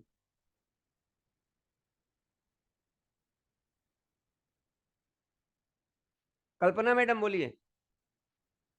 Yes sir. सर ये पूछना था, आपने वर्चुअल एंट्री के बारे में बात की थी अभी। हाँ तो मुझे एक बात बताओ, वर्चुअल एंट्री यानी कि जहाँ पे मेन एंट्री में प्रॉब्लम आ रहा है वहाँ पे वो एंट्री हम लोग ब्लॉक कर रहे हैं, और हाँ दूसरी जगह पे जहाँ पे प्रॉपर है लाइक E3 E4 हो या N3 N4 हो, वहाँ पे हम लोग एक वर्चुअल एंट्री ओपन करें। तो मैंने जहाँ से पहले कुछ ज्ञान ये किया था, वहाँ हाँ पे हमें बताया था कि वहाँ पे वर्चुअल एंट्री यानी कि वहाँ पे एक लाइक आप अपने प्रिंटर से एक फोटो निकालो अच्छा डोर का, और वहाँ पे वो जोन पे वो चीज लगाओ, एंड आप ओपन कर रहे हैं वो जोन, यानी कि आपका दरवाजा ओपन हो रहा है वो मैडम वर्चुअल एंट्री का। अभी आप बताओ, आप एक दीवार पे चिपक के खड़े हो जाओ, तो आप इस हाँ, दीवार से उस दीवार की तरफ देख सकते हो? बराबर नहीं। नहीं दिखेगा। तो हम्म। आप ओपन किया हुआ दरवाजा अगर लगाते हो तो कैसे आपको दिखेगा, मेरे को ये बताइए। जब तक आप उस दीवार एग्जैक्टली। में जब तक आप उस दीवार में एक होल मारने, मान लीजिए आपका दरवाजा है, दरवाजे के अंदर एक हम्म। छोटा सा ग्लास लगा रहता है ना, हमको कि कोई बेल मारा तो कौन हाँ। खड़ा है? हम्म। तो या तो आप उसको लगाओ, या तो आप एक कैमरा लगाओ फिर, कि आप अपने दीवार से इस तरफ उस तरफ देख सकते हो। बट सर तभी हम लोग जो अभी हम लोग मुंबई में रहते हैं, तो तो अगर दूसरे दीवार पे दूसरे का नेबर का घर है तो वहां पे कैसे हम लोग उसको होल्ड कर सामने, सकते हैं? तो यही तो बात है ना। आपको उधर नहीं क्रिएट करना है, क्रिएट आपको उधर अ- करना है वर्चुअल एंट्री जिधर कोई स्पेस रहेगा। ये हमारा चौथे दिन पे आएगा वर्चुअल एंट्री, ये सब चौथे दिन पे आएगा, तो मैं आपको फिर पूरा डिटेल में बताऊंगा कैसे करना है और क्या क्या उसकी रेमेडी रहेगी, उसमें क्या आपको करके कनेक्ट करोगे तो आपको 100% रिजल्ट आएगा। और पिक्चर की ओके। बात नहीं है, पिक्चर से रिजल्ट नहीं आता है। नहीं आता है, करेक्ट। बराबर बोले आप। हाँ, मैंने भी ठीक वही है सीखा सर। हूँ कि पिक्चर दे देते हैं, लो अब लगा लो। हाँ। तो पिक्चर से हाँ जी, रिजल्ट हाँ नहीं जी। आता है। लेकिन मैंने 3 लोगों के घर पे वर्चुअल एंट्री निकाला हूँ, और विद इन 7 डेज में रिजल्ट आना चालू हो गया था। वाह, वेरी नाइस। सर, और आपने जो पीडीएफ हम लोगों को दी है ना, हाँ। एट्रीब्यूट वगैरह की, हम्म। कि क्या होना नहीं चाहिए हर एक हाँ। जोन में, तो हाँ। वो पीडीएफ में आपने मेन एंट्री डोर के बारे में नहीं दिया है कि यहाँ पे ये होना चाहिए या नहीं होना चाहिए, ऐसा कुछ नहीं दिया है मेन एंट्री डोर।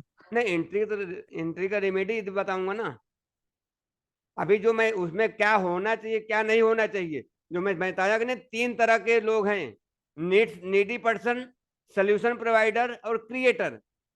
तो आप उसके हिसाब से जब फाइंड आउट करोगे, तो इसके लिए मैं वो पीडीएफ बनाया हूँ। वो पीडीएफ किसी के पास नहीं, इसलिए मैं वो बनाया हूँ कि उनके घर में हो सकेगा तो आप ये चीज आपको रिमूव भी करवा देना है। जैसे आप सिटी प्लानिंग कर रहे हो, सिटी प्लानिंग समझते हो कि नहीं? सिटी प्लानिंग जब आप एडवांस करोगे समझेगा। सिटी प्लानिंग मतलब जब कोई आप बिल्डिंग बना रहे हो, बंगलो बना रहे हो, उसके पहले जब आप तैयारी करते हो कि हमको कुछ बनाना है, तो जब उसके पहले जब आप तैयारी करो क्या बनाना, तब आपको उसके हिसाब से आपको डिजाइन करना कि हाँ, इसके हारोस्कोप में ऐसा है तो हमको इसके हिसाब से ये डिजाइन करवाना है। अब मान लीजिए उसका पहले से ही बंगलो है, तो आपको अगर वहां पे टॉयलेट है तो उसको आपको टॉयलेट उसका रिमूव करवा देना है। क्योंकि वो क्रिएटर है। अब जैसे आपको मान लीजिए किसी टिकट ले रहा है कोई मिनिस्टर के, मतलब विधायक या एमएलए के लिए या एमपी के लिए, तब आपको उसके यहाँ अगर ईस्ट में टॉयलेट, तो आपको टॉयलेट वहां से हटवाना ही हटवाना, 100% पड़ जाएगा। क्योंकि हो सकता है उसका रिजल्ट उतना ना आए, लेकिन एक बार हारोस्कोप चेक कर लेना है कि उसका ये पत्री क्या बोल रही है, तो आपको शायद ना हटवाना पड़े, अन्यथा हटवाना ही पड़ जाएगा अगर दोनों में मैच हो जाएगा तो।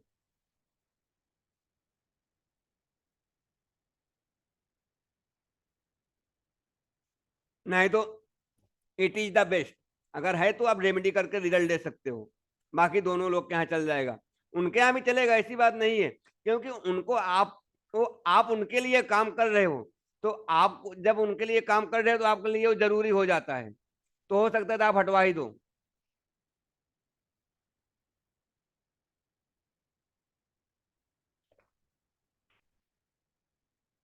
मैडम आप अनम्यूट हो तो लिखने की जरूरत नहीं, आप बोल भी सकती हो।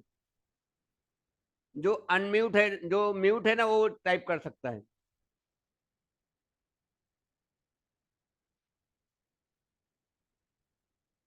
और कुछ आपका क्वेश्चन है?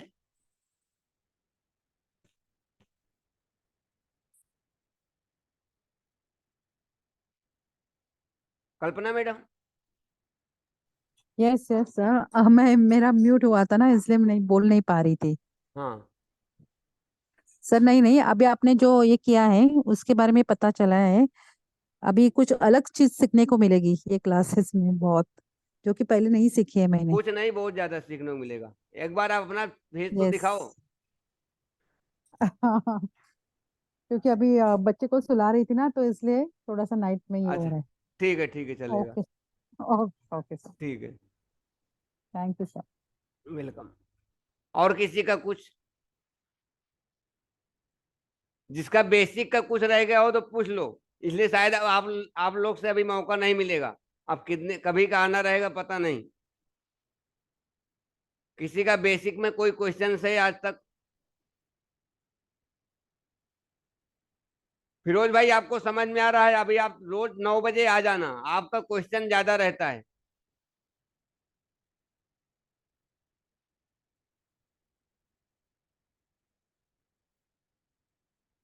रजनी मैडम।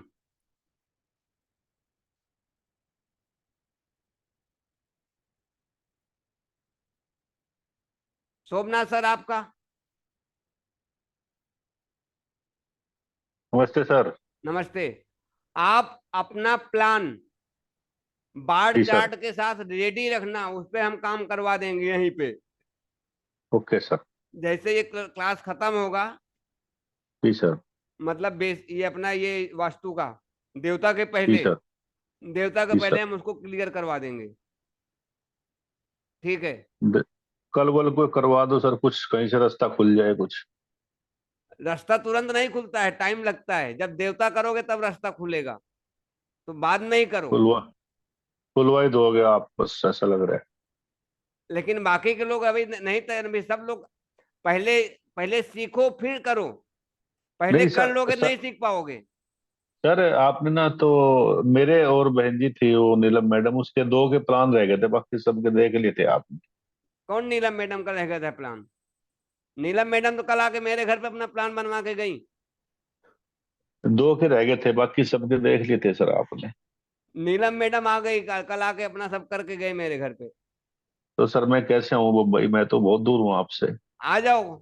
मेरे मेरे घर के दरवाजे, मेरे दिल के दरवाजे सबके लिए खुले हैं, कोई कभी भी आ सकता है। बस एक दिन पहले फोन करके बोल देना कि मैं आ रहा हूँ। मैं अपना मीटिंग कैंसिल करके रुक सकता हूँ। सर अभी नहीं आ सकता, मेरा थोड़ा सोल्यूशन निकाल दो। हाँ तो सोल्यूशन निकालेंगे, पहले ये कोर्स आप समझ लो तब निकालूंगा। नहीं तो फिर वो आपको ठीक, पैसा दे के सीखने का फायदा नहीं है ना। ठीक है सर। हाँ। हाँ प्रभाकर जी आप बोलिए, प्रभाकर सर आप बोलिए, आपका क्या है? सर मेरा तो प्लान ही नहीं देखा है आपने। मैंने वो बना के रखा है, और आप जब चाहोगे तब मैं अब भेज सर मैं, सकता हूँ अगर आप। मेरा इंट्यूशन पावर इतना मजबूत नहीं है कि मैं आपके घर पे सपने में आ पाऊँ। जब सॉरी सर। आप भेजोगे तभी देखूंगा। यस सर, यस मैं भेज देता हूँ, आज ही भेज देता हूँ। हाँ उसको अभी आप रखो। जब रेमेडी अभी इसमें जब चालू रहेगा ना, चार ये 5-6 दिन में ये खत्म हो जाएगा, देवता के पहले हम उसको करवा देंगे। Yes sir. हाँ तो देवता के पहले उस पर कर लेंगे, वर्किंग क्या है देख लेंगे, एक बार समझ लेंगे। यस। हाँ। बाकी और कोई क्वेश्चन है अभी तक में?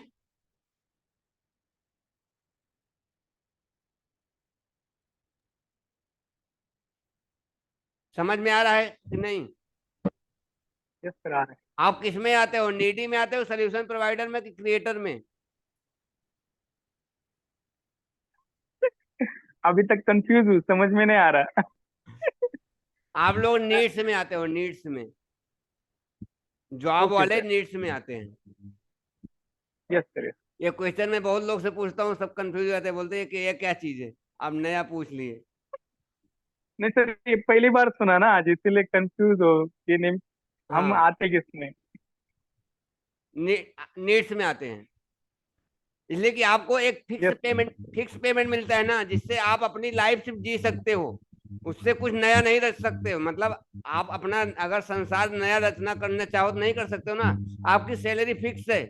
पर अगर आप किसान के हिसाब से जाते हो तो आप क्रिएटर हो। वो भी सर, खेती भी करता हूँ फिर। हाँ तो खेती है तो क्रिएटर हो। तो आप अब आपकी इनकम किससे हो रही, खेती से हो रही है कि आपके गवर्नमेंट जॉब से हो रही है, पहले ये समझोगे। उसके हिसाब से आपको दोनों पकड़ना पड़ेगा। अब आपको ये देखना है कि प्रॉब्लम खेती में है कि जॉब में है। अब जैसे आपको प्रमोशन चाहिए, तो प्रमोशन के लिए आपको फिर क्रिएटर वाले पे नहीं जाना पड़ेगा, आपको नीड्स वाले में जाने की जरूरत है। यस। उसके हिसाब से करना रहेगा। Yes sir.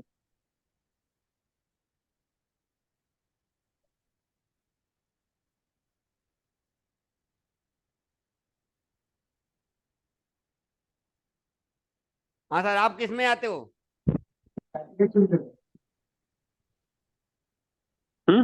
आप थैंक यू आप बॉस। आप किस में आते हो हरीश सर? मैं अभी तो रिटायर एम्प्लॉय, फिक्स इनकम।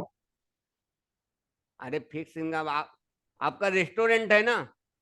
हाँ वो तो भी लड़का ऑनर है, मैं तो अभी अच्छा, मेरा तो फिक्स इनकम है मतलब आप किसी मंथली। में नहीं हो? नहीं नहीं नहीं नहीं, ऐसा मत बोलो, मैं सब में हूँ थोड़ा सा, है ना? नहीं फिर कंफ्यूज हो जाओगे।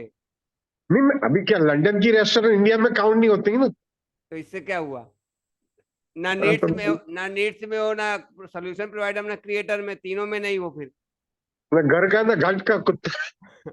फिर जो दिया वो खाएंगे, जो दिया वो ठीक खाएंगे, है, नहीं तो ढोल बजाएंगे। वो तो है यार, बस आप लोग का प्यार है, मजा करते हैं। हाँ है, फिर यही रहेगा, खाना खाओ, भजन गाओ और सो। नहीं नहीं अभी तो आपको तो मालूम है स्टोरी, हाँ। खाओ पियो और नहीं, नहीं है तो नेचुरल गिफ्ट है, गॉड गिफ्ट है। हाँ ठीक है। आज पेंशन मिल रही है, ₹1,00,000 बहुत हो गया ना। हाँ बहुत है। ठीक है।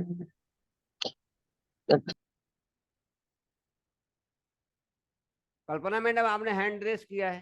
सर, हाँ सर, आपने मुझे बेसिक के बारे में आप बताएंगे ना, लेकिन बेसिक वास्तु। बेसिक बेसिक सबको बताया जाएगा, कल से बेसिक शुरू होगा। आज ये बताना हाँ था वो कि मेन बताएंगे। मेन टॉपिक क्या रहेगा। Okay okay sir. हाँ, ओके। जो हमारा थैंक पहला टॉपिक था यही था कि मतलब जब तक आप खुश नहीं रहोगे दूसरे को कैसे खुशी दोगे। You, absolutely right sir.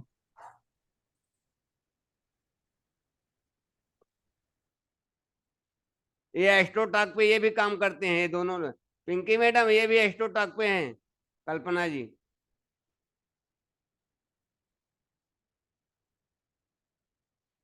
अभी मैं भी आ रहा हूँ एस्ट्रोटॉक पे।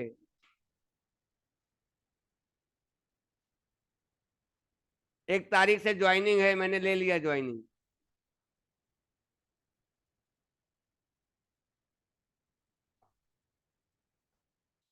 सोमनाथ सर ऐसा मत दिखाया करो, मुझे लगता है कि आप कुछ दिखा रहे हो। हैंड रेस उसमें रहता है वो किया करो, बोलिए।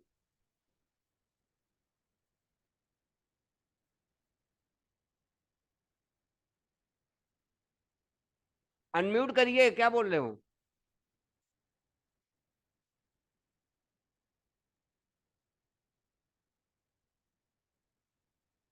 अनम्यूट करो, उधर फिंगर रखो, हाँ। हाँ होगा। सर आपने जो लिखवाया ना शुरू में, डोपामाइन, इंडोर्फिन, डोपामाइन और सीरोटोनियम, सेरोटोनियन। अब शेरो सेरोटोनियन। सेरोटोनियम, ये। और जो चौथा है सर, वो दोबारा रिपीट कर देना सर, लास्ट वाला। एक बार वापस से जस लिखना है, लिख लो। जी सर, जी सर। पहला है इंडोर्फिन, मतलब वो जब आप कोई एक्टिविटी करते हो, मतलब जैसे वॉकिंग करते हो, टहलते घूमते हो, पिकनिक पे जाते हो, पार्टी में जाते हो, उसको बोलते हैं एंडोर्फिन। जी सर। हाँ, दूसरा है डोपामाइन। डोपामाइन, ठीक है सर। हाँ, तीसरा है सेरोटोनियन। और चौथा है oxytocin. Acidosis. Oxytocin. O X, O X. O S. हाँ, X X X Y Z वाला यक्स। अच्छा अच्छा, एक्स। हाँ, oxy, I, O X I, I T A T, E A T, T A T I O N, oxytocin. T A T T I I O N. O जो N. English वाले रहेंगे थोड़ा इसको सही, अगर मैं गलत शायद बोला हूँ सही करवा देना। इसलिए मेरी इंग्लिश बहुत ज्यादा मजबूत नहीं है, मैं हिंदी मीडियम का स्टूडेंट हूँ। ठीक है सर। हाँ, ये ऑक्सीटोसिन किसी के साथ जब आप गले लगते हो ना तो वो रिलीज होता है। हम जैसे माँ से गले लगते हैं। हाँ, अभी जिसको थैंक यू माँ सर, नहीं, यही। हस्बैंड वाइफ है, तो अपना गले लग लेना। चलो सर, आपकी मेहरबानी रहेगी तो। अरे बहुत रिलीज होगा। जो झगड़ा होता है, झगड़ा होना बंद हो जाएगा जिसके घर करवा में दो है। बंद। Thank you sir. क्या करेंगे लोगों के पास अभी, पिछली बार मैंने बताया था तो बोलते हैं अरे ये उम्र में शर्म आती है। मेरे क्लाइंट थे, उनकी उम्र 50 साल की थी, तो दोनों लोग में जमता नहीं है। मैं बोला कम से कम एक बार तो दिन में गले मिल लिया कर, तो बोलते यार आप ये उम्र में बता रहे हो गले लगने का। मैं बोला गले लगने में क्या है, गले लगने में क्या है यार, हस्बैंड वाइफ में गले लगने में क्या है। बोलते हैं कि अरे शर्म आती है। अरे ये कौन सी बात है बोलने की, शर्म, इसमें क्या शर्म है। ऐसे ऐसे लोग भी पड़े हैं अभी। अरे नहीं, ये तो बच्चा है ना, बेटा होगा बेटी होगी। तुमको बीवी से गले लगने में शर्म आ रहा है या पति से लगने में शर्म आ रहा है, तो बच्चे को गले लगा लो। अरे उससे भी नहीं मिलता दोस्त तो कोई होगा कि दोस्त भी नहीं होगा। कर लो ना रिलीज केमिकल्स को। लेकिन गले लगने का मतलब, जब आप गले लगते हो तो आपसी, जब हार्ट से हार्ट मिलता है, मैं क्या बताया कि प्रेम क्या है, उसके मतलब वो धड़कता कैसे, धड़कता है ना दिल। जो पांच अपने सेंसेस हैं, पांच इंद्रियां हैं, क्या लिखाया था मैंने, प्रेम दिखता कैसा है, प्रेम सुनता कैसा है, उसका टेस्ट कैसा है, उसका फील कैसा है, उसका स्पर्श कैसा है, सब अलग अलग है। टेस्ट पानी के जैसा है, लेकिन लोग ढूंढ किस में रहे हैं, वाइन में, बिस्की में, दारू में। लेकिन आपका वाइन बिस्की से नहीं प्यास बुझने वाली है, पानी पियोगे तभी बुझेगा ना।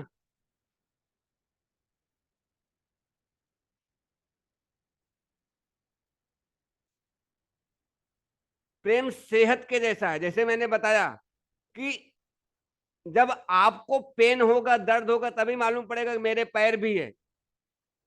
मान लीजिए आपके पैर में दर्द है, तभी आपको एहसास होता है कि अरे मेरे पास पैर भी लगा, नहीं पैर भी नहीं मालूम पड़ता है। सर दर्द नहीं होगा तो मालूम भी नहीं पड़ेगा सर दर्द है। जब आप हेलमेट लगा रहे हो तो मालूम पड़ता है मेरे सर पे कुछ रखा नहीं, हेलमेट नहीं तो नहीं मालूम पड़ता ना कि सर भी है। तो इसलिए बोलते हैं प्रेम सेहत के जैसा है, मतलब आप हेल्दी हो तो आपको उसका एहसास ही नहीं होगा।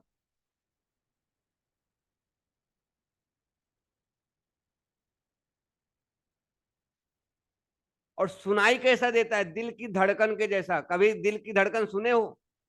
अपनी तो नहीं सुन पाओगे, बगल वाले का।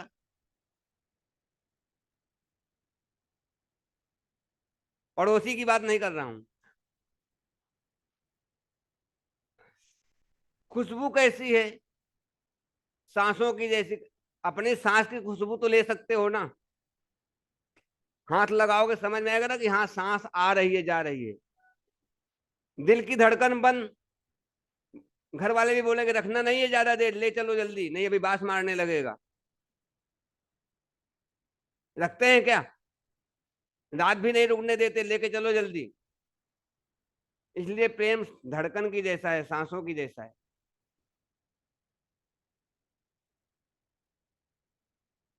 दिखता कैसे? तुम जैसा दिखते हो वही है। प्रेम में कोई ये नहीं है कि मेकअप करके आओ, ये पहन के आओ, वो पहन के आओ। जो जैसे है वैसे ही जाए। सुदामा कृष्ण के पास कैसे गए थे? मेकअप करके गए थे क्या? कपड़ा पहन के गए थे? भरत गए थे क्या भगवान राम के पास? चल के ही गए थे ना। सब आगे ही रोक दिए थे ना, नहीं मैं चल के जाऊंगा।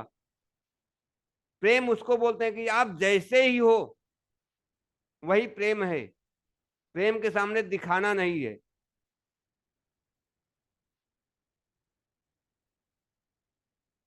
और एक कौन सा रह गया? चार ही बताया ना, दूसरा कौन, चौथा कौन, पांचवा कौन सा था? कि पांचों हो गया?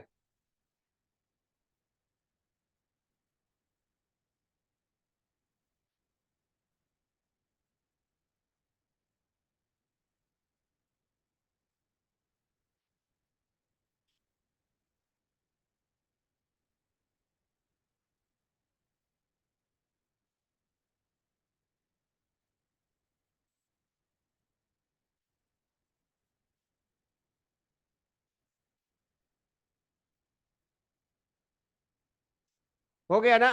अ, अ, दिखता कैसे है वो एक बार फिर से बता दीजिए ना। दिखता कैसे मतलब, दिखता मतलब कि आप जैसे हो। जैसे सुदामा हम्म। भगवान कृष्ण के पास गए थे, दोनों में बात गहरा प्रेम था, हम्म। तो जैसे थे वैसे ही गए थे ना। वो मेकअप करके या कपड़े अच्छे खासे पहन नहीं गए थे, लेकिन भगवान कृष्ण उनसे प्यार करते थे, वो भी जैसे थे वैसे ही भागे ना, कि मेरा दोस्त आ गया, मेरा प्रेमी आ गया है। कभी राधा जी हम्म। और कृष्ण जी एक दूसरे मिलने के लिए प्रेम करते थे ना, राधा और कृष्ण, लेकिन कभी एक दूसरे को दिखाते नहीं थे मेकअप में या कपड़े में ऐसा। तो प्रेम क्या है? सांसों की जैसा है, धड़कन की जैसा है। और दिखावा नहीं है प्रेम। ठीक। अब भाई लोग क्या करते हैं, अरे दोस्त के घर पे जा रहा हूँ, जरा यार ये पहन लूं, वो पहन लूं, जरा मन ये फॉग मार लूं, ये मार लूं, अरे दोस्त के घर पे जा रहा मन हूँ। ठन लो। वो प्रेम नहीं है, वो दिखावा है। ओके।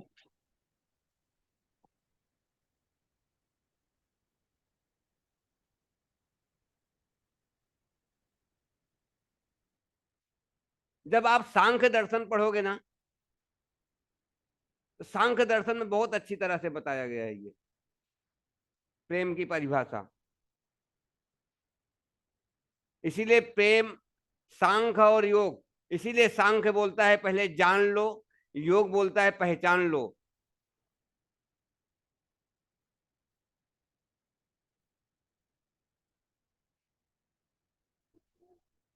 और योग बोलता है रोज लो, इसीलिए मैं बोलता हूं रोज लो, मौज लो, रोज लो, ना मिले तो खोज लो। ना मिले तो खोज लो, कैसे भी खोज लो, मिलेगा ही, मौज मिलेगा। अगर सरल शब्दों में समझना चाहो कि एक्चुअल खुशी क्या है, जो अच्छा लगे वो खाओ, जो अच्छा लगे वो पहनो। छोड़ दो कि हमको डायबिटीज है, हमको ये है, वो है। जब तक आए हो तभी तक रहोगे, उससे ज्यादा नहीं रहने वाले हो, ना उससे कम रहने वाले हो। रोड पे खाओ, रेहड़ी पे खाओ, ठेले पे खाओ, जो मन में आया वो खाओ, जैसे मन में आना वैसे रहो। यही है रोज लो, मौज लो, खोज लो। अरे खुशियां तो ही खोजना है ना। हमको तो जो जब खाना रहता है मैं ला लेता हूँ।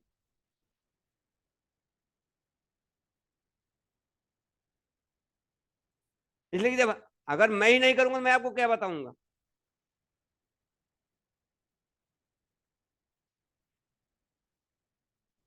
बहुत लोग क्या करते हैं, भाई घर पे मेहमान भी आ गए ना, अरे भाई घर में कोई नहीं है, पानी भी देने में शर्माते हैं।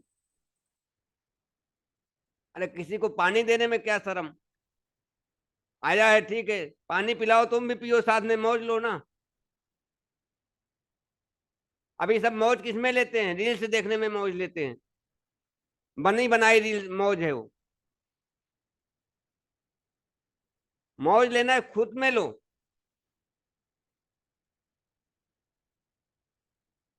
कभी कभी दिखावा भी करना करता है कि मैं अनहैप्पी हूं,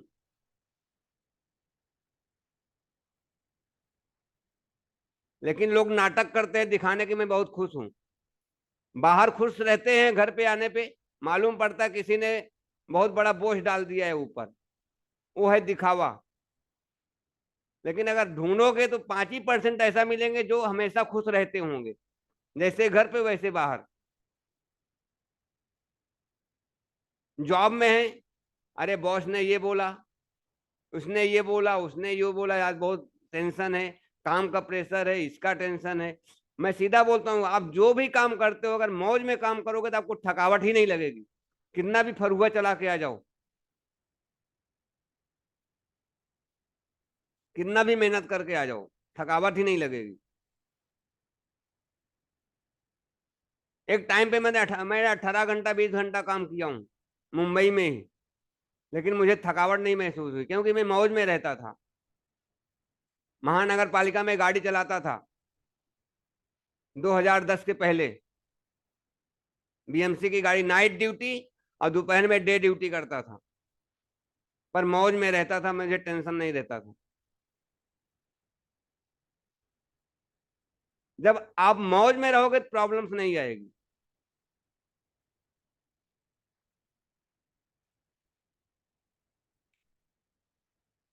चलेंगे फिर, अभी कल से 5 बजे, मतलब 5 बजे, 9 बजे परफेक्ट आ जाना है सभी को। 9 बजने में 10 मिनट बाकी रहेगा। आप लोग थोड़ा संगीत का माहौल में संगीत सुने, भजन करें, फिर जुड़ें। और कहीं पे आप जाते हैं तो पहला काम आपका रहेगा, फिर से मैं याद दिलाता हूं, उस जो वास्तु पुरुष मंडल है उसके देहुड़ को जो बोलते हैं, ओटा बोलते हैं और जो बोलते हैं, उसको प्रणाम पहले करना है। और अपने भगवान को याद करके तभी उसके घर में प्रवेश करना है। ये सबको ध्यान में रहना चाहिए। अगर डिजायर्ड रिजल्ट देना है तो तभी छेड़खानी करना, अन्यथा मत करना। नहीं तो आपको भी प्रॉब्लम, उसको भी प्रॉब्लम। इसीलिए रिजल्ट नहीं आते हैं, क्योंकि आप किसी के साथ छेड़खानी कर रहे हो तो उसका रिजल्ट तो आपको भुगतना पड़ेगा। अगर आप किसी के घर में, मान लो आप किसी के घर में भाड़े पे रहते हो, तो उसके घर में तोड़ फोड़ करोगे तो उसको पहले पूछना पड़ेगा ना, भाई तुम्हारे घर में मैं भाड़े पे रह रहा हूं, मैं यहाँ पे होल करूं क्या, ये दीवार को तोड़ूं क्या, इसको पेंट करूं क्या, कि अपने मर्जी से कर लोगे। तब आप किसी के घर पे जा रहे हो वास्तु करने, तो वास्तु के जो 45 देवता हैं उनको तो पूछोगे मैं आपके साथ छेड़खानी कर रहा हूं तो मुझे परमिशन दोगे कि नहीं दोगे। इसलिए कि वो अर्थ में विराजमान है ना। अब आप परमिशन नहीं दिए, सीधा हथौड़ी लेके तोड़ना चालू के तो नाराज तो होंगे ना, कि तुम्हारी क्या औकात है मेरे को छेड़खानी करने का, तुम कौन हो। तो पहले आपको परमिशन तो लेना पड़ेगा ना, तब रिजल्ट के पहले आप उनको उनसे उकरोगे कि मैं आप दूसरे के भले के लिए मैं आया हूं, मैं इनके लिए कुछ करना चाहता हूं, प्लीज आप मेरी मदद करो, मैं आपसे याचना करता हूं, आपसे मैं ये मांगता हूं, परमिशन मांगता हूं, और आप मेरी मदद करो और इनकी मदद करो। जब इस तरह से काम करोगे तो क्यों नहीं होगा। मैंने बोला ना, मैं इतना वास्तु किया हूं, आज तक एक ही लोग का मैंने पैसा रिटर्न किया नहीं, आज तक किसी का पैसा रिटर्न नहीं किया, सबका रिजल्ट आया है। और उसने खुद से बोला कि आप 5,000 सर आए थे, 5,000 रख लो, बाकी आप दो। मैं पूरा दे रहा, लेकिन उसने 5,000 खुद बोला कि आप आते थे, आप 5,000 ले लो अपना।